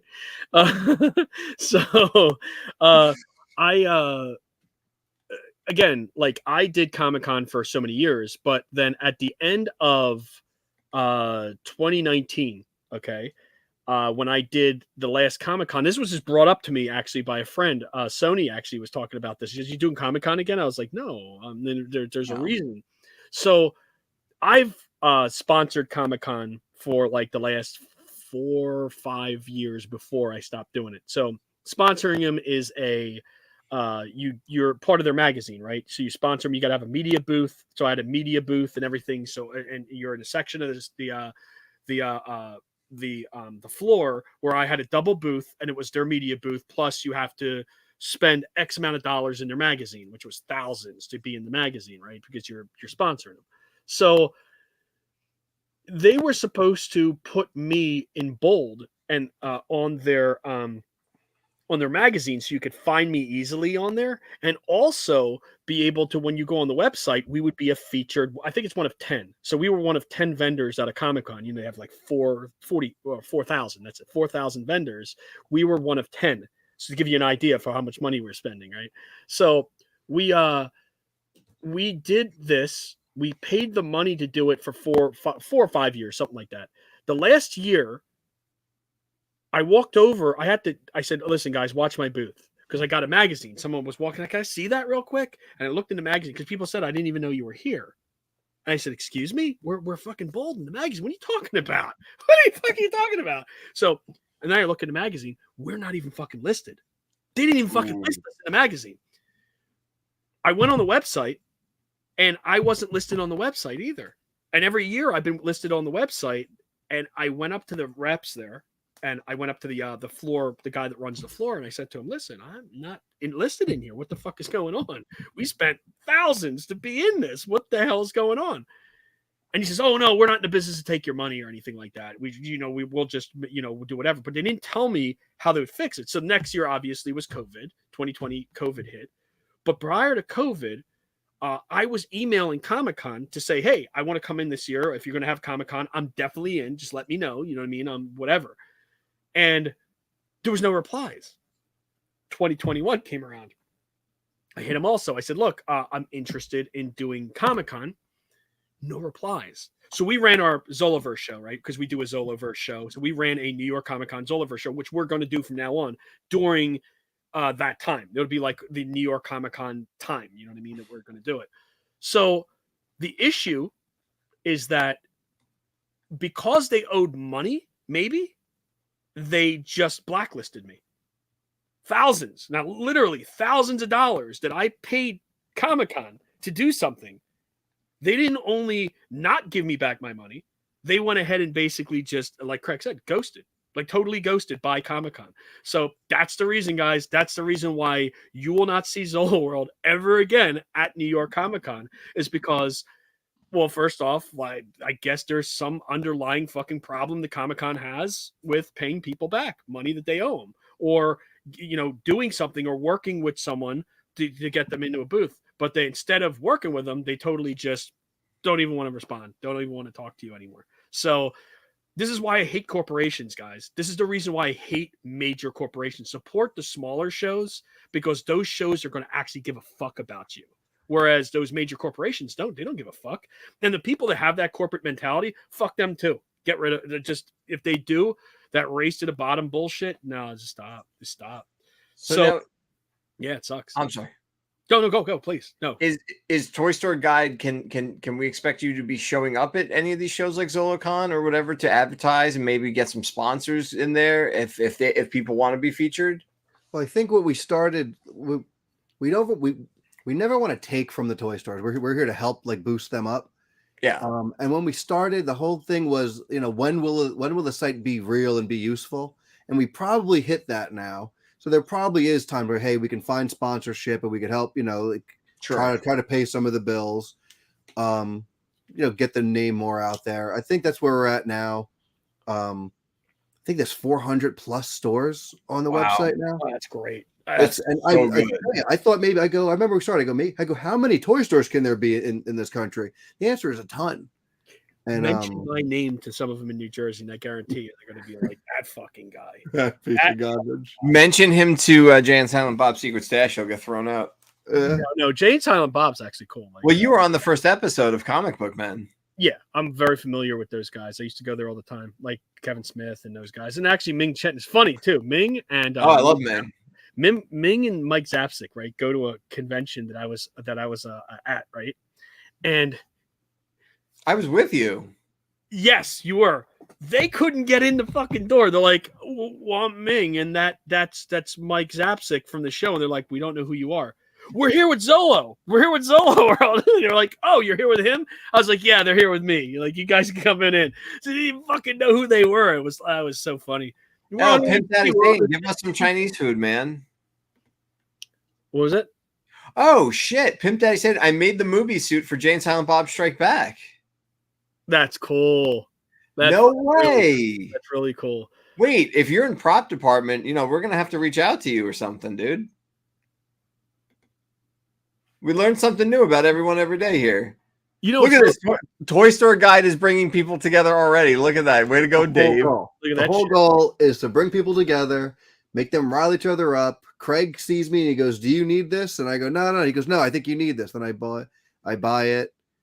I think that first time at I forget what convention, I was buying so many Gargoyles figures and I left one or two. And he was like, "Oh, bro, if you're not going to get them, I will." I said, "All right, I'll get them all." That is so fucking cool. Wow. Don Post yeah, Pimp Daddy Satan, Don Post Studios. Oh, I got to reach out to you. I got to reach out to you with a question. All right. That was a long time ago, man. Like that was such a good movie though. I always like that. That was fucking great. We'll be in touch. You guys found your next. I'm a bad influence to both of you then, because we were at Chiller. I think Dave, you were meeting RoboCop at the time, but me and Mike were we were in the McFarlane room. But Todd was not there. Oh, is that the signed one? Look at that. God, that's great. I wonder if he's ever signed any of those before. Okay, so check this out, dude. You ready for this, Dave? Mike, he needs a case for that. I heard through the grapevine. Ready? I heard through the grapevine. Should I say it? Should I say it? Should I say it? You want me to say it? I heard it through the grapevine. Should I say it? Like, it could be real, could not be, but they told me not to repeat it. Should I say it? I'm going to say it anyway. Fuck it.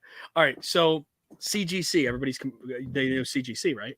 You know, comic graders. Yeah. You get witness, you get signature, and they can fucking. So CGC, I heard, is going to probably start toy grading soon.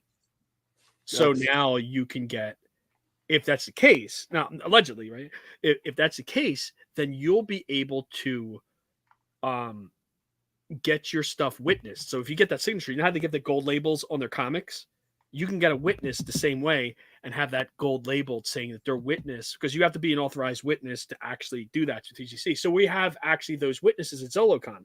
So we have a major comic guest actually going to be there, and they're going to be able to witness those signatures with the major comic guest. So you could submit it to CGC and they'll grade it with a gold label. Because otherwise, it's a green label and it says it has writing on the cover and doesn't really matter. Like, you're just like, oh, well, that sucks. Because I have a few books by Todd, Todd McFarlane, and he signed the books and they were graded, but they were never witnessed. Yeah, but you and Todd got beef now. I wouldn't necessarily say that, dude. Bro, after that phone call, he did.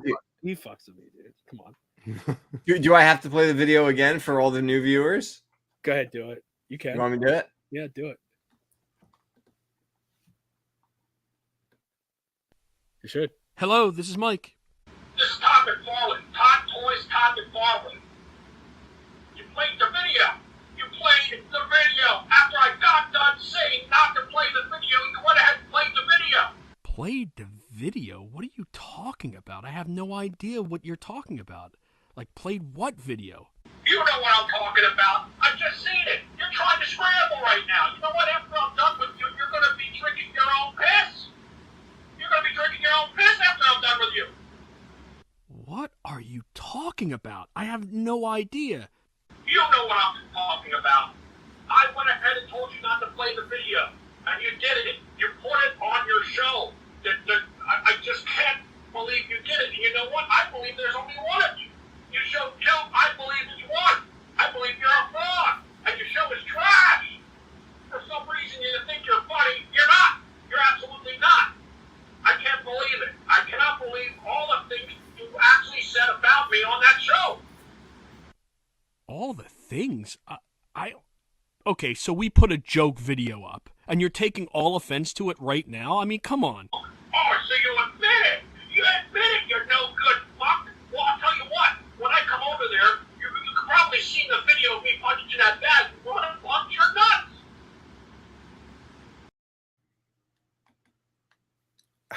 nuts.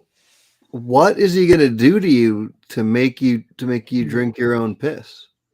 He's going to pull a Waterworld on him. Actually, Dave, do you have any Waterworld toys? You do, probably. I've said this before. He's a boxer, right? Like, you know that you've seen the training video where he's boxing, and yeah. So yeah, he really, yeah, he really laid into me there. But look, on that defense, I mean, hopefully, like he's going to run into you one day. Hopefully things will straighten out soon. I mean, like I hope not. Like I don't want to fucking he honestly, like a lot of the stuff that I've done when I started my business, I modeled myself off of him because a lot of stuff that he does, he's really done it right. Not yeah, but you don't call people and harass them on the phone, except me. That's some bullshit. Like that's some straight up bullshit. I mean, it's not cool that he does that, but I mean, still at the end of the day, it's like whatever. You know what I mean? Like it's fine.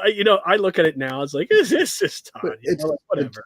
It's tricky because you look, you're on the can. All of a sudden, you see your phone rings. It says Todd. You go, there's going to be a good phone call. You pick up the phone, and then he's just screaming at you. Well, I was just checking my emails at the time, like, because I usually check it from my phone, and like, bam, that fucking hit. And I was like, what the hell? What are you talking about? Like, what? And then like, okay, so the whole thing is that our first show we talked about how Todd Toys, which I feel that changed the industry, and not in the best way. You know what I mean? Like I don't. As much as I say I don't like what he did. Like I honestly don't. I don't like how he treated the industry back then. He really did change the industry into making plastic statues. I mean, like it's the truth. I mean, it's my truth. I mean, I can't say that it's the truth. You know what I mean? But like a lot of people would agree with me is that like that is what happened, and he doesn't feel that way. So I change the industry in a better way, and I don't think so. I'm gonna jump to a random question because I know that through Toy Store Guide, I know something that Dave does is Dave actually goes through certain figures. And Mike, I've seen you do this too. And if anyone out there does this, feel free to comment. I've seen actually both of them, but Dave is the first person to make me aware of this, where Dave will actually buy a figure he's got like 20 of already if it has a different Toy Store sticker on it, whether it's Toys R Us, KB, Caldors, Kmart.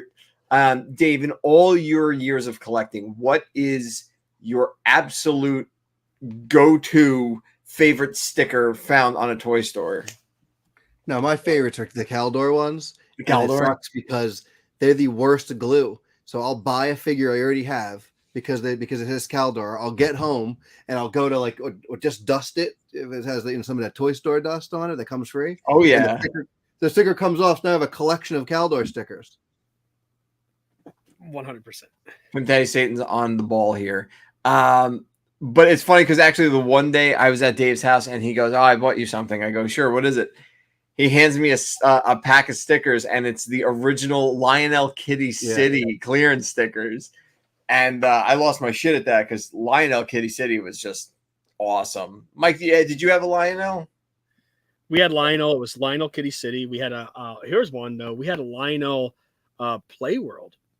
Well, there was Child World, which was a castle. Child World was your local one, but ours was Play World, which was a no, not Baby World. No, not World. It was what did you say? Child World, and then I said Playtown.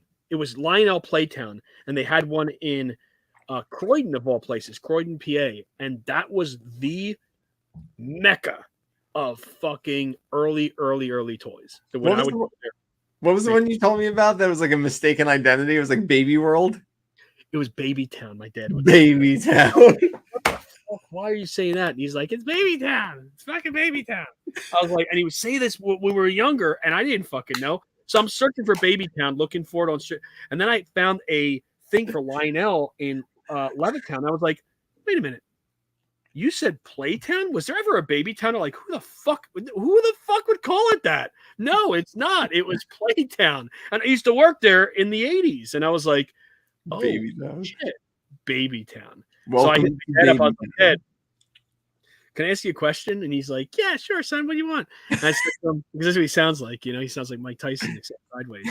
He's like, hey, what do you want, son? What do you want to do? What do you need from me? And I said to him, well, Dad, I had a question for you. Like, could it have been Playtown?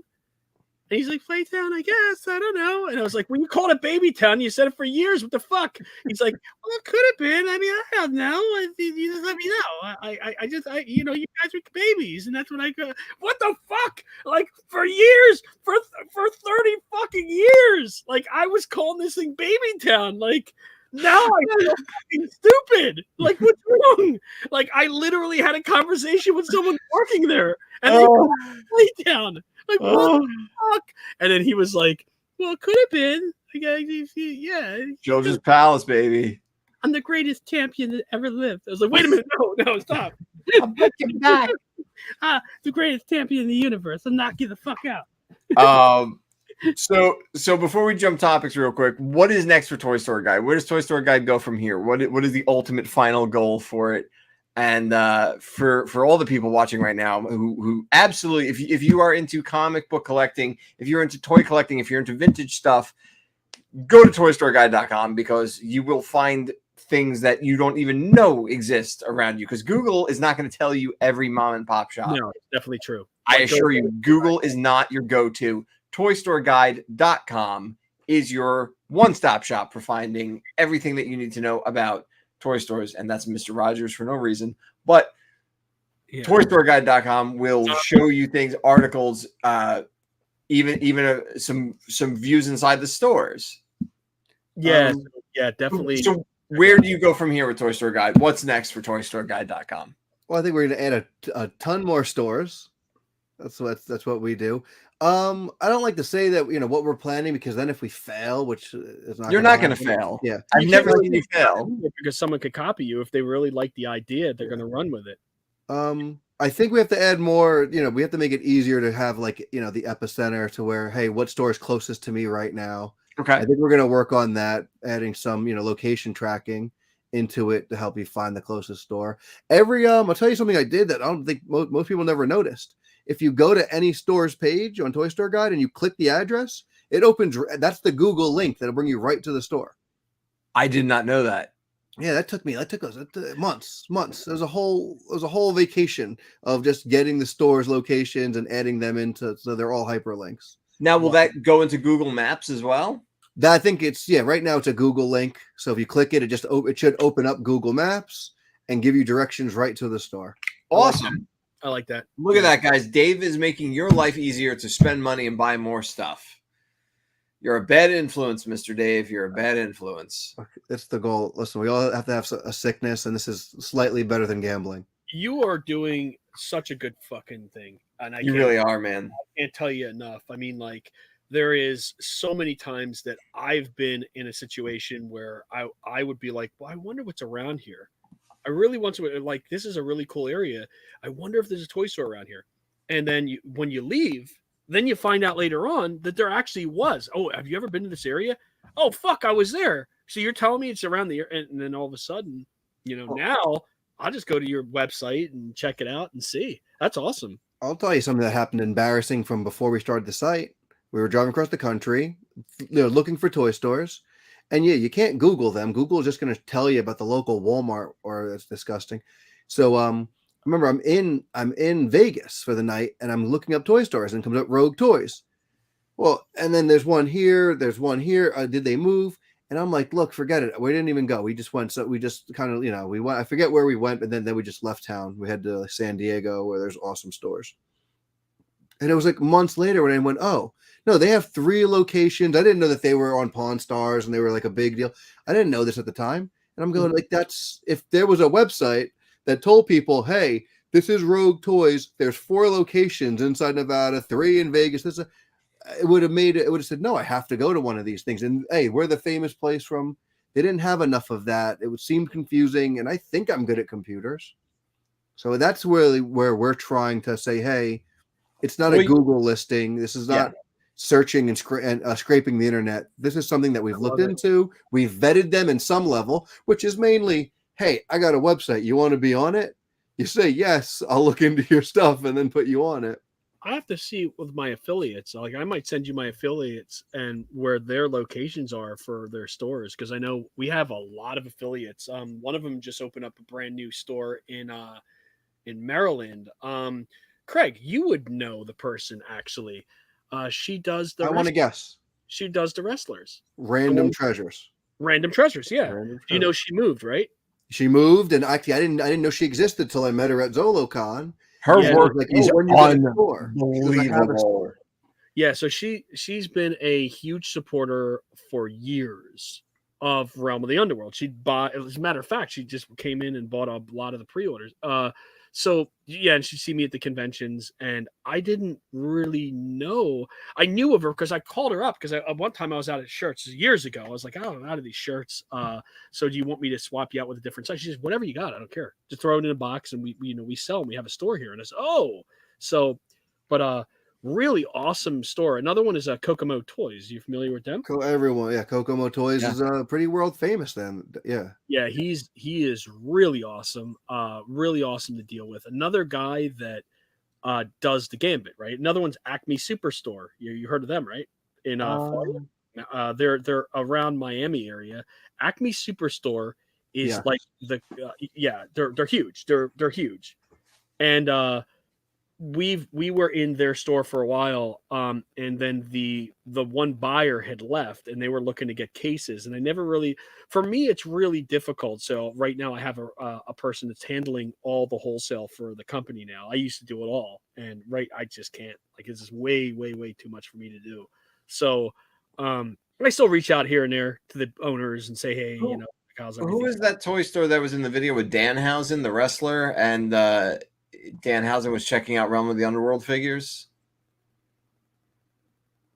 Oh, that was Kokomo Toys, wasn't it? Kokomo. Yeah. Okay, that's what I thought. Yeah. I want to say that's part. Was that? I think that might have even been in their episode of a toy store near you. Maybe. I want to say that's mentioned. That was a Flexor. It was a Flexor figure with Danhausen. Danhausen didn't know what it was. He's like, it's a He-Man. So do you know who I believe he is? Did I ever tell you? Who, Danhausen? Yeah, did I ever tell you who I think he is? Who? Under the makeup. Who? I never told you? Who? Dinosaur Dracula. Oh, absolutely is. I think it is. I think it's Dinosaur Dracula under there. Very nice. Do you know how a lot of these guys like you'll see Pixel Dan like wrestle and stuff like that? I believe that he is. I believe because I saw a picture of it on his Halloween page, and I was like, "Why did he do that for?" Yes, secretly Dinosaur Dracula, Matt. He is a wrestler on the weekends. Yeah, Danhausen. Yeah, and he's got signed for a contract too. I believe anyway. We'll find out later though when you see the Danhausen and when you see Matt not doing too much Dinosaur Dracula when he gets picked up for doing this other stuff. Well, next month, I know Matt will always be in makeup because it's spooky season. Speaking of spooky season, is anyone else going to McDonald's all month for that 1 week to get those McBoo Pails re-release? Dave, I know you're going. I was told I don't need all 9, and I think that's a sin. Who told you that? Because we're going to fight them. We're not going to remain nameless. And did you know also in 4 days, the adult Happy Meal is coming out? Is that the one with the weird eyes? Yeah. And it's like a Big Mac or 10. Yeah. I said, what? Now I have to go to McDonald's? That's not a great idea. What are you talking about? Like, okay, so what's these pails that you're talking about? You know the Halloween pails from the 80s, the McBoo Pails? No. If you got a picture of it, I'd love to see it because maybe I'll probably know what it is if I saw it. So pumpkin pail. As a kid, I hadn't fucked with McDonald's too much. Like my folks, obviously we'd go to McDonald's, but it was never like to get Happy Meals and shit. We were fucking poor, dude. Well, you just ate apples and bread. You're like, we're coming in here, we're gonna get all the pills. No shit, I'd be happy if I got. You were only allowed to eat apples and bread, right? We had. I wouldn't even eat nuggets. I couldn't even eat nuggets; they were too expensive. So I do, Pimp Daddy Satan. I do. Nick is saying yes. JT, adult Happy Meal. Adult Happy Meal does sound weird, JT, but I think that's what they're calling it. And But check it comes in a out. box. Boom. Oh, wow. Okay, now I know what you mean. Wow. So how many pails do they have? So they're doing a variation. So you have your 3 pails, but there's 3 variants of each pail. But here's the thing that nobody's really talking. We're all Look at that over there. That's really, yeah. Holy shit. There's the pail. Poor great. Dave was cropped out. Sorry, Dave. Hold on. I'm trying to figure out how to get rid of this. Wow. I'm That's the wish. something over there. Like, So what happened was, okay, this is from my understanding. There's 3 designs, 9 variants in total. Each restaurant, each McDonald's is getting 1. That's it. What? So you have to travel, and it's only a 1-week limited release. Is it really 1 week? 1 week only. So Last week, 1 pail? 1 pail each restaurant. So you don't know which one of the 3 9 pails get. per restaurant, a witch, a ghost, and a. Let me stop you. We're gonna break this down, folks. Okay, let's talk. Let me just get this right. All right. The way I interpret you is they only got 1 pail in the store. 1 pail. 1 pail. So you're gonna take it from a fucking kid, and that like you gotta duke it the fuck out, and then bloody some person. If it's a child, if it's a fucking, it doesn't matter. You Even need worse. that pail. What you guys don't know is they hired the same company that New York Comic Con hired to do the Funkos signings, and so no one's gonna get anything. Fuck. So here's what the plan is with this. So JT, so you can 3 at a technically time, order JT. 2 at a time, but here's the problem. Each restaurant's getting, I think, 100 or 1,000 or whatever. We're gonna need to do a buddy system where it's, hey, Dave, I'm here. I got X pail. What do you got? I got X pail. So I'll pick up 2. You'll get 2 in a short radius from here to here. I have 2 fucking McDonald's. So and dude, I've been to your town. I've been to where you're at. Yeah. You literally have like 1. 40. You have 1 McDonald's, right? No, I got 2.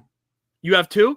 Well, dude, you have like your town is like that big with just a cell of like stuff into it. Well, in my town, I only have that 1 strip of things to do. Gonna go grab and dash some kids having, you know it. Yeah, man. I need your witch.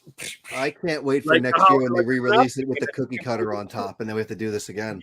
Fucking This is going to be worse than Monopoly game. Like, I'm telling you, people, there's going to be blood in the streets over this. This is the second coming of Christ. Okay, well, so how many pails are there in total? 9. 9. What the fuck? 9? There's 3 designs, 9 variants. Fuck, McDonald's wasn't fucking around. They're just like, yo, we're gonna kill some fucking people in this one. You know, Bro, Szechuan sauce. My was bad. arteries are going to be filled with nuggets. Do you remember when they did Szechuan sauce and that shit sold out in like seconds, and people were laying down in the store, and the one person that got it almost got bludgeoned? They were like, I had 1. They said 2 sauces per person. I said, what are you fucking kidding me? Like, I came in the store. They're like, oh, we're gonna have to charge you for them. Oh, well, how much? $0.25 a piece. And I was like, give me fucking 20 of them. I don't give a shit. You know, like, I'll take Szechuan, put it all over me. No, but I mean, like, yeah, you guys remember that? The fucking, yeah, the Szechuan sauce. That was crazy. I had a whole thing of it. I was like, oh. But yeah, no, the McBoo pails are going to be the next second coming of Christ for sure. Like a week or 2 from now. What is this? That's going to be the last weekend of Halloween, which is going to be chaos because actually that's the weekend that the original 1978 Dawn of the Dead comes back in theaters for like 2 days. Here, dude. What? Oh, you're not going to be here. No. No. You know, all I know is Craigie's walking around with his 2 or 3 McBoo pills into the movie to eat nuggets before the movie. This is going to be a time. I'm going to be sitting there double fisting burgers and nuggets. Chiller, dude, that weekend. Yeah, it's chiller. Fuck. Oh, shit. I can fill pails with all the boardwalk pieces I have. Yeah. Fucking yeah, man. That's the way to do it.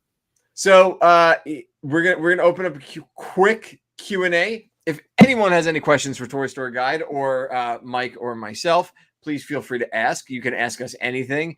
I would love for people to ask Dave some ridiculous questions because Dave is abnormally smart.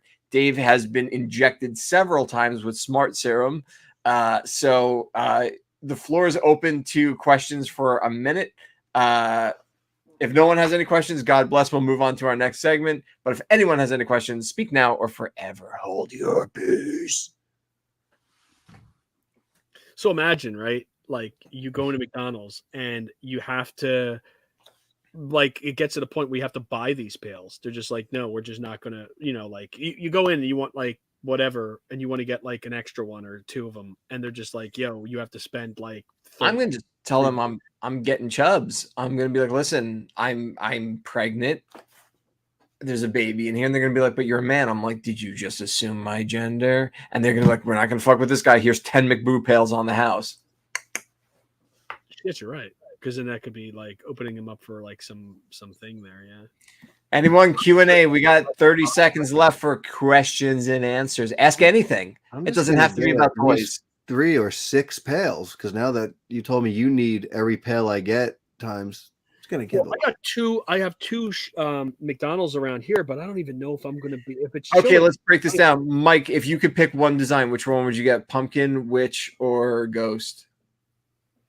God, you put me on the spot. Pumpkin, witch, or ghost? I'll get back to you, Dave. Pumpkin, witch, or ghost? No, it's the worst question I've ever heard. It's horrible. I'm gonna go with pumpkin, but I feel like it might be the ghost or also the witch. I like witch. I don't know. I'm going with witch. I think witch, yeah, because witch is cool. I like green. Ghost is badass, and so is pumpkin. Oh, do they glow in the dark? They will not be on the site. No, the original pails from 1985 glowed in the dark, and what happened was it was costing Ronald too many bucks, so Ronald got rid of that. Well, do you know that the original glow in the dark when they used back in the day, and I don't mean just McDonald's, I'm talking everyone. Do you know they put uranium in that? Yeah, every kid died. No, not died. Like it actually, if you hit it with a Geiger counter, it'll start going. And that's too, like with the green glass people like to collect. Yeah, so I was just at a place today that actually was selling uranium glass. Yeah, and they had the black light on them, and I walked over. I was like, "This is illegal. You can't really be selling this shit." And the person said to me, "Why? Why can't you?" I said, "Because it's fucking radioactive. Like you can't be selling radioactive shit in the store." Coming up to the 2-hour mark, we're gonna skip to our last 2 segments here. Toy pickup time. Has anyone picked up anything cool lately? We'll start with Mike. Mike, have you picked up anything cool lately? I've actually, to be honest with you, within the last 3 weeks, I've just been working to get a shipment in here, so I haven't had a really chance to get anything, unfortunately. Well, you have a special cool shipment coming up soon, so we'll talk about that soon. Yeah. Davey. Anything special that you've picked up lately? Well, I went to RetroCon the other day, and you wouldn't believe what I found. What'd you get? If Sequest. Sequest is back in in plastic form. I don't know who this. Who'd you get? Who is that guy? I don't even know. They were like 3 for $20. I said I need it. Chief, I've never even seen the show. I'm gonna be honest. Oh, it's pretty good. I'll tell you why I got it. Yeah, do you have the dolphin? Oh, it's Darwin. Kick ass. Wait, yeah, so that I bought it for Darwin. From, no, man. And you're not going to leave my buddy here, Jonathan Brandis, the late Jonathan Brandis from Sidekicks and Ladybugs. Well, it's funny because you know where I was yesterday? Where were you yesterday? I was at the home where Jonathan Brandis died. View counts like... What? Bro, we're down to 1 viewer. The viewer? The viewer. You know who that viewer is? It's me. You know who the viewer is? Do you know who the viewer is? The Toy Store Guide. Yeah, that's right. That is right. I'll tell you what else I got from everyone's favorite wrestler, Jeff Noyes. JT got a McFarlane Bane. Oh, that's that fancy future Spider-Man. Been looking for this for a while. That's nice. Oh, you got wait, Mr. Toy Store Guide. You have a sticker on there from which store? Toys R Us? A beautifully placed Toys R Us sticker. That is the nicest placement I've ever seen. Usually they put them, they often put them here on the side, but this is a beautiful sticker. And Daddy Satan picked up some cool Zola World figures. Remco Warrior Beast. Yeah, man, that is some cool stuff. Like, that's really cool. I picked up, well, it's 2 weeks ago, but who's counting? I picked up this really beat up Independence Day gray alien. I am now missing 2 figures because I don't want the humans. I need the red one and the silver one, and I am done with the set. So if anyone has a red one or a silver one, let me know. That's awesome. Really I love the aliens from that movie, but the humans are trash. But even what a toy line that they came with, like, you know, those sloppy discs. Sloppy discs? Look at that. You had to put a little game and make sure that you had to open up the door before shooting the spaceship out. Well, you know what's really depressing, and I guess we could talk about it now because it's over a year old. Was there's a play set on the back, and you knew I was going to bring it up. Where are you? I can't see. Is it Real Feel? Right there. Jesus, Mike. It's a blow up Manhattan with an airplane, and there's that Real Feel. I had that. That's really. I had that, and I forgot about that until just now. And wow, I'm sorry. That's such a depressing thing because, like, now when I look at the toy, I'm like, oh, and I feel bad about it. Oh, thanks, fuck. Terrorists. Thanks for making me feel bad about Independence Day. Oh, fuck. Yeah, now that I think about that. Now that Jonathan Brandis thing doesn't feel that bad when you posted that picture. Yeah, the Ulysses tomorrow. But hey, Dave, guess what? Cool. You know why he died, though, right? No. Because he couldn't find the last Sequest figure he needed, but you have it. Yeah. The dolphin? Darwin? No, himself. Oh. Jeez. Wow. You're just so dark. I'm brutal. Pimp Daddy's gonna get Ulysses tomorrow. And 3 Dino figures, a Mexican KO lot, and Zolo figs. Zolo figs are always a good thing to pick up. So we're going to move on to actually, you know what? 2-second question, because I just got to break the show for 4 seconds. I don't know. Do you guys collect Super 7 figures? I don't know, because this is Mike and Kreg versus the past. It's technically a past thing. Even if we don't respond, drop comments in below. What does everyone feel about this figure? I've been dwelling on this all week. This figure hurts. It's Silverhawks, but he's Greyhawks. I know they said animation, but I own some of the paint samples. That's not insane. Correct. Well, you know what though? That's a proto, right? No, that's final. Oh, yeesh. Okay, no, that's a prototype. That can't be real. Look at the paint. That is absolutely no. Let's wait till it comes out, and then we'll see. Like, are we gonna get free samples like the rest of the shills? No, I'll actually buy one. That's fine. I know Brian, and I'll say, "Hey, Brian, like, how's it going?" And Brian's go, hey. I like Brian, but no, he's gonna go, "Hey, I like Brian. How's everything going?" I don't like their color choices. Oh, Nick Primer Hawks. That's what I'm thinking, because I think that's exactly what that is. Like, I think it's Matt Hawks. I'll hear Matt I'll Hawks. get it from Brian. Like, I'll ask him, and he'll be like, "Yeah, it's just a primer." I'd rather buy the vintage ones. I mean, I understand that they can't put vac metal on PVC figure. I get it, but it's weird. And last but not least, we are going to jump into America's #1 favorite. Hold on, wait. I've screwed this up. America's most favorite. Okay, so hold on. What's America's most favorite insect? Insect? Uh-huh. I would assume the only insect people want is. Actually, the interchangeable system of robot warriors. The show. All right, go ahead. What's your next segment? I'm sorry. No. I'm sorry. What'd you say? It cut out. No, I'm not doing it. Go ahead, do it. All right. Well, we're going to cut to our favorite, most controversial segment of the show that everyone loves to hate. The one, the only, the best, the beautiful. Now it's time for Terrible Toy Memories on Mike and Kreg versus the Past. Let's tell some stories about these terrible toy memories.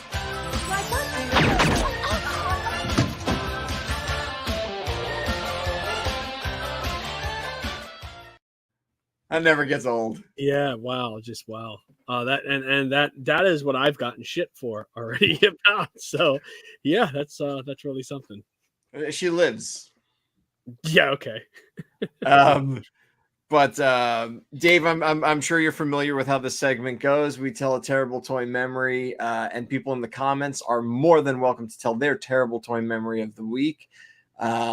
Which one of you fine gentlemen would like to go first? I can lead if you want. I can start because it's let's see, it's over go here. for it. I could, yeah, okay.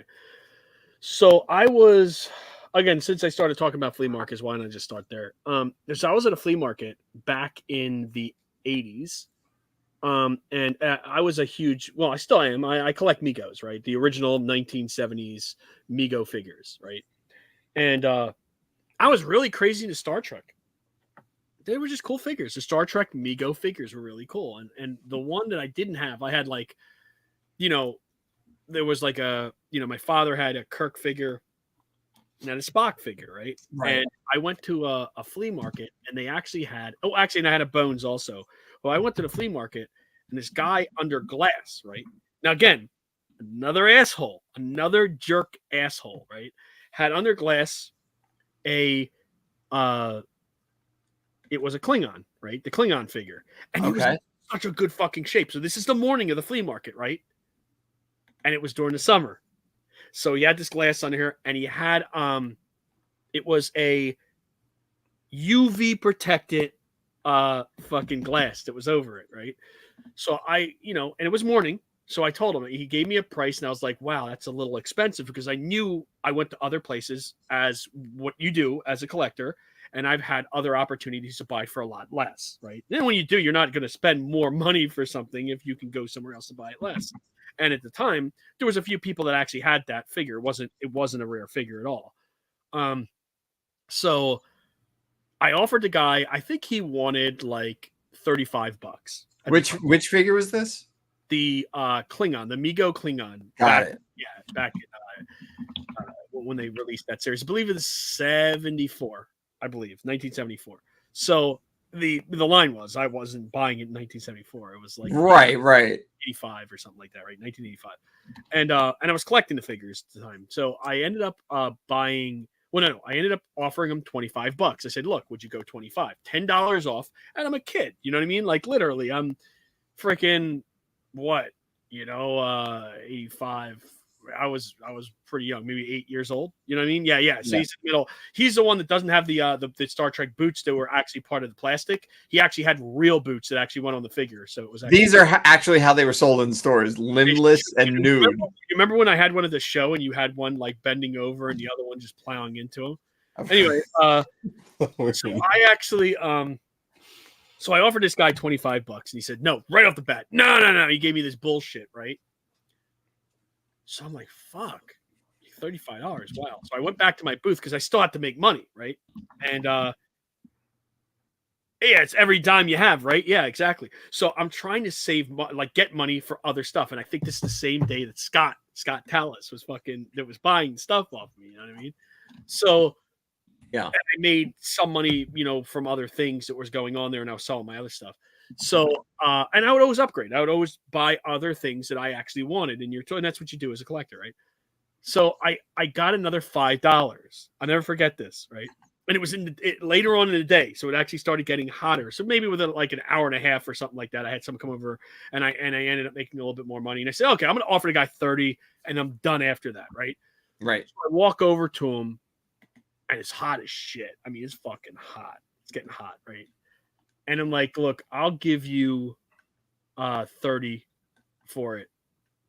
And he's like, it's $5 different, right? Because you're not, and he's like, I guess I could do that. Like a real trashy individual, real bottom feeding scavenger motherfucker, right? Like seedy, dirty, greasy motherfucker. You could see the fucking grease coming, like, because he just ate like a fucking Polish sausage and egg fucking sandwich type shit, and he's under the hot sun, and he's just dripping the fuck off of this scoundrel fucking ugly motherfucker that's sitting right there, just dripping with fucking ooze, like slime coming from his fucking hair, right? Just imagine this guy, right? Real fucking seedy bitch. So I'm like, all right, look, I'd like to here's $5 extra. And as a kid, I'm like grossed out by looking at this fucking monster of a jerk ass. Do you know what I mean? Like, yo, fuck, I don't want to be like that when I grow up. I kept on saying, like, maybe, you know, and this guy's like, okay, I can do that. And he walks over to the case and he opens the fucking case up, right? It's fucking opens it up. He grabs a hold of the figure and the leg just falls right the fuck off. He's like, yeah, because of the fucking so hot that it just melted the fucking leg right off of it, and you could see it just dangling right off.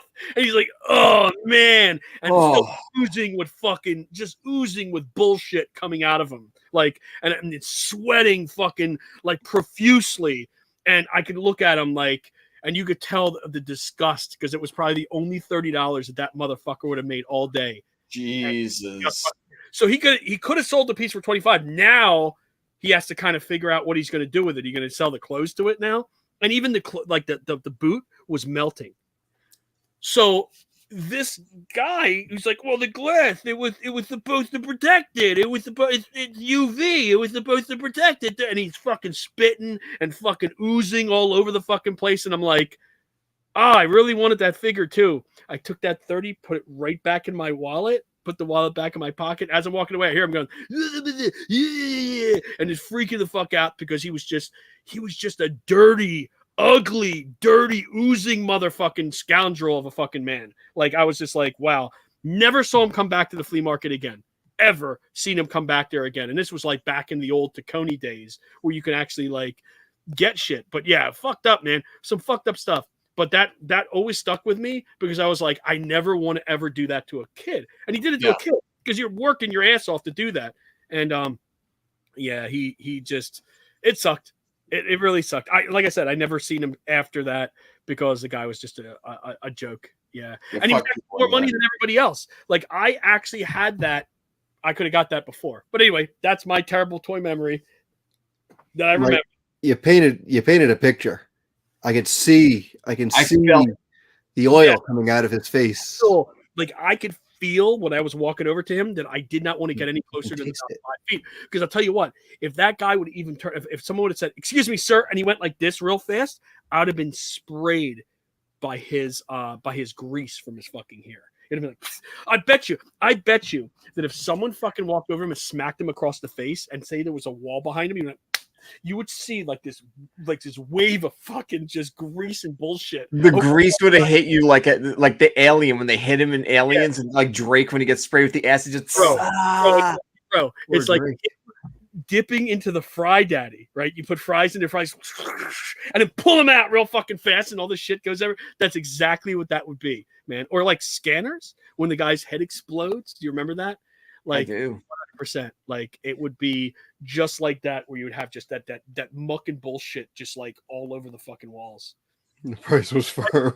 Yeah, man. It was firm, all right. Fuck yeah. We're gonna read Pimp Daddy's real quick story here. For his terrible toy memory, appreciate you for jumping in here. I stuck my Battle Beast Lionheart figure hand through the pet rabbit cage, and the rabbit's teeth were so sharp it bit the whole hand off of my new figure.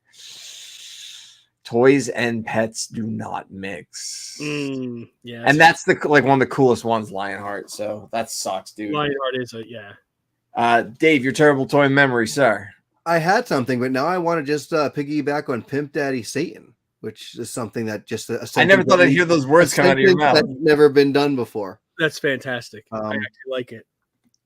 Yeah, it was like 4th grade. I guess those. Dave, you can tell 2 stories. No, because I'll save one for next time. God forbid you guys invite me back. There's gonna be a segment with you, man. Believe me, I'm bring it back in. I borrowed a figure from you go to school. Hey, you borrow this, I'll borrow this. I got that Nightwing figure, the Legends of Batman Nightwing with the and it's the first new Robin figure in how many years? Excited to bring it home. I'm playing with it. We leave for an hour or two. We come back. My dog ate the legs off of it. And now you're the jerk at school who borrows other kids' toys and just ruins them, and that haunts me. That hit you? It's still like every so often, like I'm in bed, I'm trying to go to bed, and I'm just like, I can't believe this. You so ruined the cool graphic I had ready for your original story. I'm so hurt. I'm so hurt. I'm so hurt by this. That's why he wanted two. I'm like, tell two. God damn it. Hold on. Craig, what was yours? Mine? Yes. Well, it's not as cool as Dave's original one. Oh, man. All right, so Dave's not allowed back on the show ever again. But no, that's crazy. So, did you ever replace the Nightwing? No, so wait, no bullshit. In recent years, I've like thought about it so much, and after I moved away, I stayed in contact with that specific friend, and I'll tell you everyone gets. And then this was before cell phones, and I remember one day calling, and I would call and talk to his mom. Hey, can I speak? Yeah, he's here. And one day I called and said, "Can I speak?" And I heard him say, "Tell him I'm not here." And she said he's not there, and I legit hung up. I go, I guess that's over. Like, I guess because of Nightwing. I can't imagine it had to do with Nightwing, but yeah, it did. That had a lot to do with Nightwing, apparently. Probably. I mean, like, I bet you that if he would have gave that up to you, you guys would still be talking today, or maybe not. I don't know. Dare me to. I would have just gave you. I have out. two. I would have just gave you one to give him. Dare me to reach out to him to find out if I can make amends. I hate that figure so much that you could just have mine. Oh, that's crazy, man. That's crazy. Yeah, Well, fuck it. Dave's original story was not as good, but I had a cool graphic, so this was the graphic I was going to use. Fuck it. Oh, well, we'll probably use that again. Yeah. Well, fuck me if I'm going to let that graphic go to waste. But mine was, I was at New York Comic Con. Mike, you were in the next room, and I didn't even think to ask you. One of your buddies was actually selling the one piece I'm missing to my I'm missing two, but one I don't care about. The Filmation's Ghostbusters bone trawler, and which is like Primeval's pipe organ, and he had it mint in box. And that's how I prefer to get vintage stuff, because I know all the pieces are there, nothing's broken. And I was like $50 short. And I, for some reason, my fucking stupid melting brain didn't ask him, knowing you through him, being like, yeah, hey, actually, I'm like, can I just put this on hold for 5 minutes while I go to the ATM? Literally, I would literally have like called him and text, or like just been like, yo, I know him, and I just didn't think. And I'm like, hey, just hold this for 5 minutes. I'll be back. Here's your money. Thanks for completing my set at like 1/10 of what this thing is worth now. So for those at home that don't know what this looks like, this is the play set. I mean, that thing is just cool looking. Yeah, that's really fucking awesome, actually. I need one of those so fucking bad. Like, I have looked high and low. You cannot find them cheap anymore. But he wanted like pennies. So I went to the ATM, got my money, came back, and it was fucking gone in 5 minutes. And I have not recovered to this day from that. That is my. He probably has like 2 or 3 of those, actually. No, if anybody out there has one cheap that's like mint complete, let me know. A couple of those. You know, he was at a PowerCon, and he ends up selling a $4,000 turtle, right? He had 2 $4,000 turtles, right? We had him up for I think he wanted $4,000 a piece. If I'm not mistaken, or did he do 2,000? For what turtle? Yeah, the big ones, the rare. Oh. So he had the basketball one. And he had the other guy. Guy comes over to his booth. He says, "What do you want for these?" He goes, I think he wanted 4,000. And the guy goes, "Okay," and he buys both of them. Comes back, hands him 8. I think he does the $8,000. I think he does, or he does 6,000. I think he wanted 3,000. He does 6,000 a piece. Guy says that, he does 3,000 a piece. I think it was. So he got $6,000. He goes, the guy who bought it did a podcast. No, the guy who did a podcast at PowerCon knew him because he's a major turtle collector. He says figures $8,000 a piece is what they go for. This is why he bought him for that. And Mark was like, he was looking at me. He goes, "What do you think? What do you think?" And I was like, "Look, what do you? I mean, I don't collect the big turtles. Like, I collect the standard figures. Like, as you can see behind me, like I have them like all up here and all down here. But so I never got those because obviously they're fucking stupid rare. It was the basketball one and it was the big troll one, the huge troll.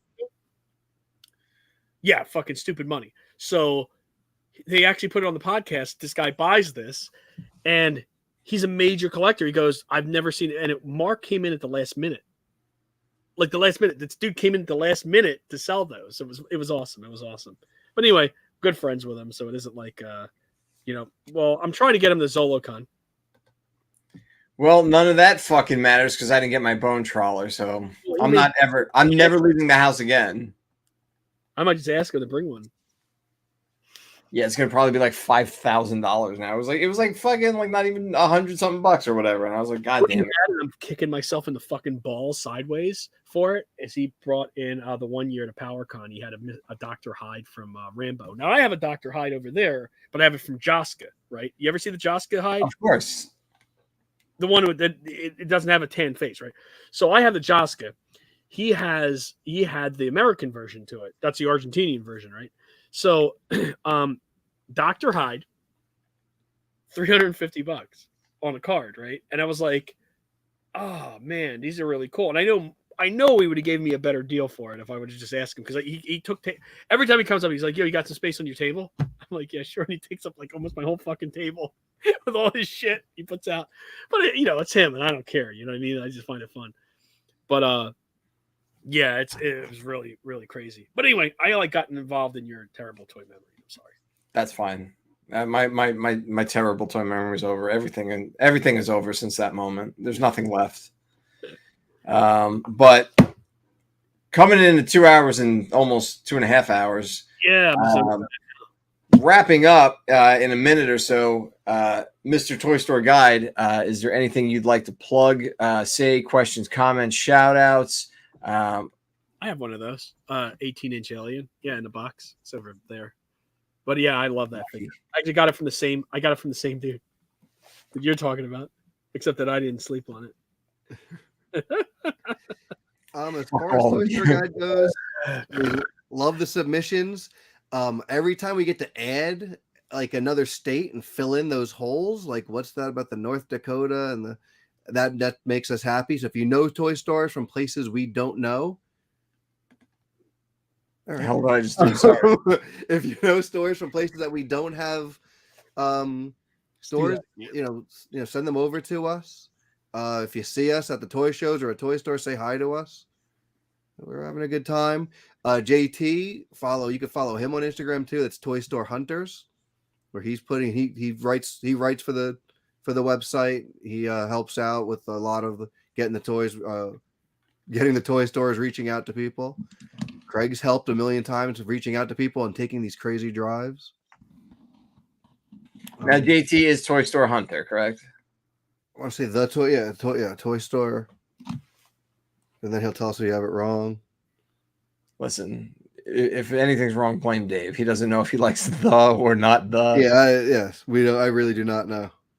The is very subjective. It's like saying the Batman or. Well, I can't believe that you're going to make ToyStoreHunters.com. Toy Store Hunters on Instagram is JT. Craig is going to open up Filmation ToyStoreGuide.com. That's exciting. Can't wait to see that. Why do you hate me? Because you like Filmation more than the real Ghostbusters. You know what? It's a weirder show. Like the real Ghostbusters has a lot more going on to it, like a lot more depth. But like, I'm sure in a future episode when we talk about Filmation's Ghostbusters, I leave people with my final thought on Filmation's Ghostbusters. It's the only show I have ever seen in my entire life. And listen, I have fucking wacky ideas. I've written for everything. I can never in a million years come up with the concept that two grown men and an ape live at the base of the Twin Towers, chase ghosts, okay, and travel into fucking purgatory just to get dressed and then fall into their talking 1920s car. This is the type of show. It's not like Ghostbusters. It's here's our jumpsuit, here's our proton pack, we out. These men take a talking elevator into the depths of hell, hold on to do some Flying Grayson's acrobatic shit just to get dressed. There's no special gear. There's no mythical armor. Literally pants and a belt just to get dressed. They go to hell. Breathtaking. I have a question for Dave. You could okay. So, how are you on toy history? Not great 90s Kenner type stuff, and that's why I like hanging out with Kreg and like going to toy shows and talking to people, because everyone knows you guys were talking about stuff I had no clue what you're talking about. Okay, so Right. here's me. All right, so I'm gonna do this, and people in the crowd too, because we still have some watchers here. And I want to throw a piece of history, because I think that Mike and Kreg versus the past, we should educate, right? I think it's good to throw things out there. Oh, we got things coming for education. Believe me, the show's not always going to be us just going off the rails. Yeah, so yeah, right. So okay, in the let's go ahead and say in the 80s, all right. TSR made Dungeons and Dragons, as you're aware of, right? Yeah. Everybody's aware of the TSR and Dungeons and Dragons. They made Dungeons and Dragons. LJN worked, like they basically started making Dungeons and Dragons toys. As you could see that they did remakes as recently as the Dungeons and Dragons toys. You know that, Kreg, right? The new Dungeons and Dragons. NECA did them, yeah. Yes. So LJN back in the 80s did it. And if you could remember, there was a PVC series that was not LJN. It was not LJN that I remember did those figures, which halted the LJNs from being made. They stopped the second series because they said, and everybody always asks this question: is why did they never make Hawkler? These not Hawkler, but these other characters, right? And the reason why is because the TSR went behind LJN's back to create this PVC series, right? So they had that on the table. They had the second series on the table. And what happened was they got axed because they said, fuck it. If you're going to do this, we can't trust you as a company or whatever is TSR, right? So, of course. Okay, so now here's the trivia question. And this is a real good one. Before LJN axed the series in let's just go ahead and say and it has nothing to do with LJN either. Okay, let's go ahead and say TSR sued this company because they created figures that was like their Dungeons and Dragons figures. They sued them for the likenesses of the characters. They had to settle out of court, and there was a big cease and desist, and they stopped making these particular figures. What was the name of those figures? The figure line. It's a very popular line too. It's one that a lot of people talk about. They're dick hard over it. I get dick hard over it. I know women that get that dick hard over it. I do. I know a lot of people that literally get fucking crazy for this line. And every time I see them, I'm just like, I don't even know the answer because I hate Dungeons and Dragons. But you do like this line. And I'm pretty sure of it. I have no guess. Does anybody have a guess from the crowd? Let's see if anybody in this crowd has a guess. Mike? What? Is it what Pimp Daddy Satan said? What is it? Some German company made him. Schleich? No, it's not. It's a line of toys. No, it was a line of toys that were made. It was not Monsters in My Pocket. It was a line of toys made in the 80s. Okay, that was. Wait, not Supernatural. The 3 3/4 inch action figures. Gave it all away. Oh, the Star Wars? What? Did they really sue Star Wars? Not Star Wars. They're 3 3/4 inch figures made in the 80s. Come on, guys. Come on. I literally gave it to you. Here. Is it platter here? Let me just put it right on a platter and give it to you. Yes. Rider. Thank you. Dragon Riders of the Sticks. Correct. Oh, Sticks got sued by TSR and they cease and desisted their ass. There was a second nice series. job, Ryder. Yeah, that's amazing. Dragon Riders of the Sticks was sued. And the reason why I know that is my attorney that I use to do a lot of the work that I do. Now, I do a lot of my own work, but then also I do use, yes, Dimensions for Children, DFC. Correct. So, yeah, so this company was sued for that reason. Now, the reason why I know that for is because it was my attorney that sent them the fucking letter. So it's a really interesting story that I used. But yeah, so there's your tidbit of history. Everybody on this is now that much smarter to know that your knockoff line or whatever that was part of that. So I don't remember what the fuck you just said 2 seconds ago. TS. Who are you people? Who are both of you? How did I get here? All right. Well, there you go. There you have it. So, in closing, ladies and gentlemen, ToyStoreGuide.com. Go there, learn something. There's articles. There's pictures of Dave being handsome. There's centerfolds of him being super handsome. One picture. This is the first time most people have seen my face. No, but any shout outs, obviously, for any mission statements, anything you want to tell people to look forward to in the future. Now's your moment to shine, my friend. Nope, just keep going, keep buying toys, keep the stores open. Forget Amazon, forget Walmart and Target. I hate when they get exclusives. It's bullshit. Keep them, keep going to these stores. They're like little museums. Some of them are weirdly museums. Let's just keep them open and keep riling each other up to buy more stuff we don't need. That I could not have said better myself. That is the only thing to do. Everyone needs to support each other. No bullshit, no drama. Help each other out.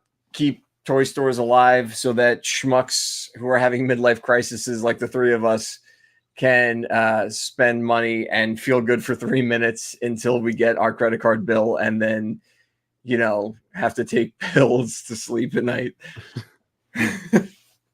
I just got my $1 figures. That's cool. Like I ended up ordering a crap ton of them. You could have had mine. Whatever. I decided not to. Buy more stuff. Yep. So that being said, this has been the 3rd episode of Mike and Kreg vs. the Past, featuring the one, the only ToyStoreGuide.com, Dave himself. Dave's the man. Listen, Dave, we want to thank you ever so much for being on here. And as always, we will be closing out the show with a terrible, terrible, terrible movie recommendation, because next month on the show, it's spooky season, and we're going to get into some horror movie toys, horror movie licenses, some things. Maybe when are we doing that show? We'll think about it. Right. I have some ideas. But we might not do the show if Todd McFarlane kills you. That is true. There was always a possibility of American Ninjas, one of the best movies I've ever seen, and Channel 11 would play that all the time. Wait, I don't have American Ninja. That's what Pimp Daddy Satan's. What, the toys? So you're saying American Ninja, yeah, but it's almost like some people could get in my head a little bit, but you'll see my choice that I've picked out this week for everybody. And I hope everyone appreciates just how shitty this movie is. It's a movie that it's a fucking mess. I'm not going to say anything other than that. It's a fucking mess. That's what we watch. So that being said, everyone want to sign off, or we're good? Any questions, comments, concerns? No, good. I want to say thank you to everybody watching the show. We're going to have, I know some of you guys are Zolo collectors here, so we're going to have a Zoloverse show coming up very shortly, as a matter of fact. So if you get a chance, tune into that. We're going to have some really neat stuff coming. The Gate Knife coming. Yeah. So anyway, we're going to be signing off, and thank you so much again, Mike and Kreg vs. the Past. Kreg? Let's take it away. And don't forget, ToyStoreGuide.com, not the ToyStoreGuide.com. Both. Thanks again, guys. Take care, guys. Take care. See you guys on the next show.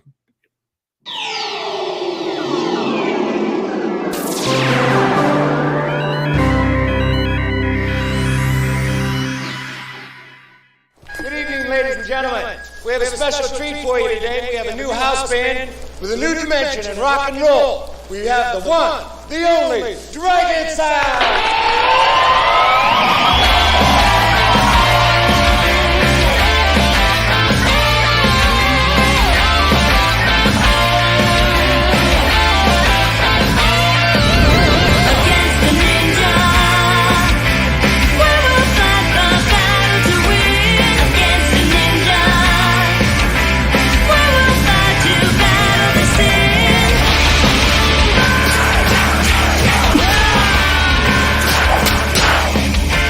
This band is the only family I have. They're all black belts in Taekwondo and they're pretty bad. I don't want you to mess it up by going out with a second-rate musician like that John character.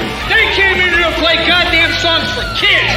We will stop the senseless killing. We will stop the war. We will stop the senseless killing. We'll even stop the Not escape the Miami Ninja! Against the ninja. We will fight the battle to win. Against the ninja. We will fight to battle to sin. Against the ninja. Against the ninja. Boss, everybody's dead.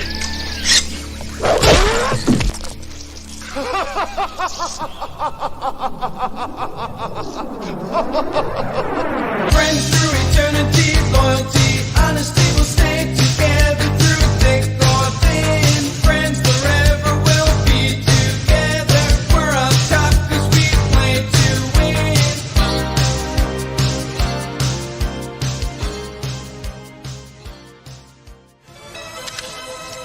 My father!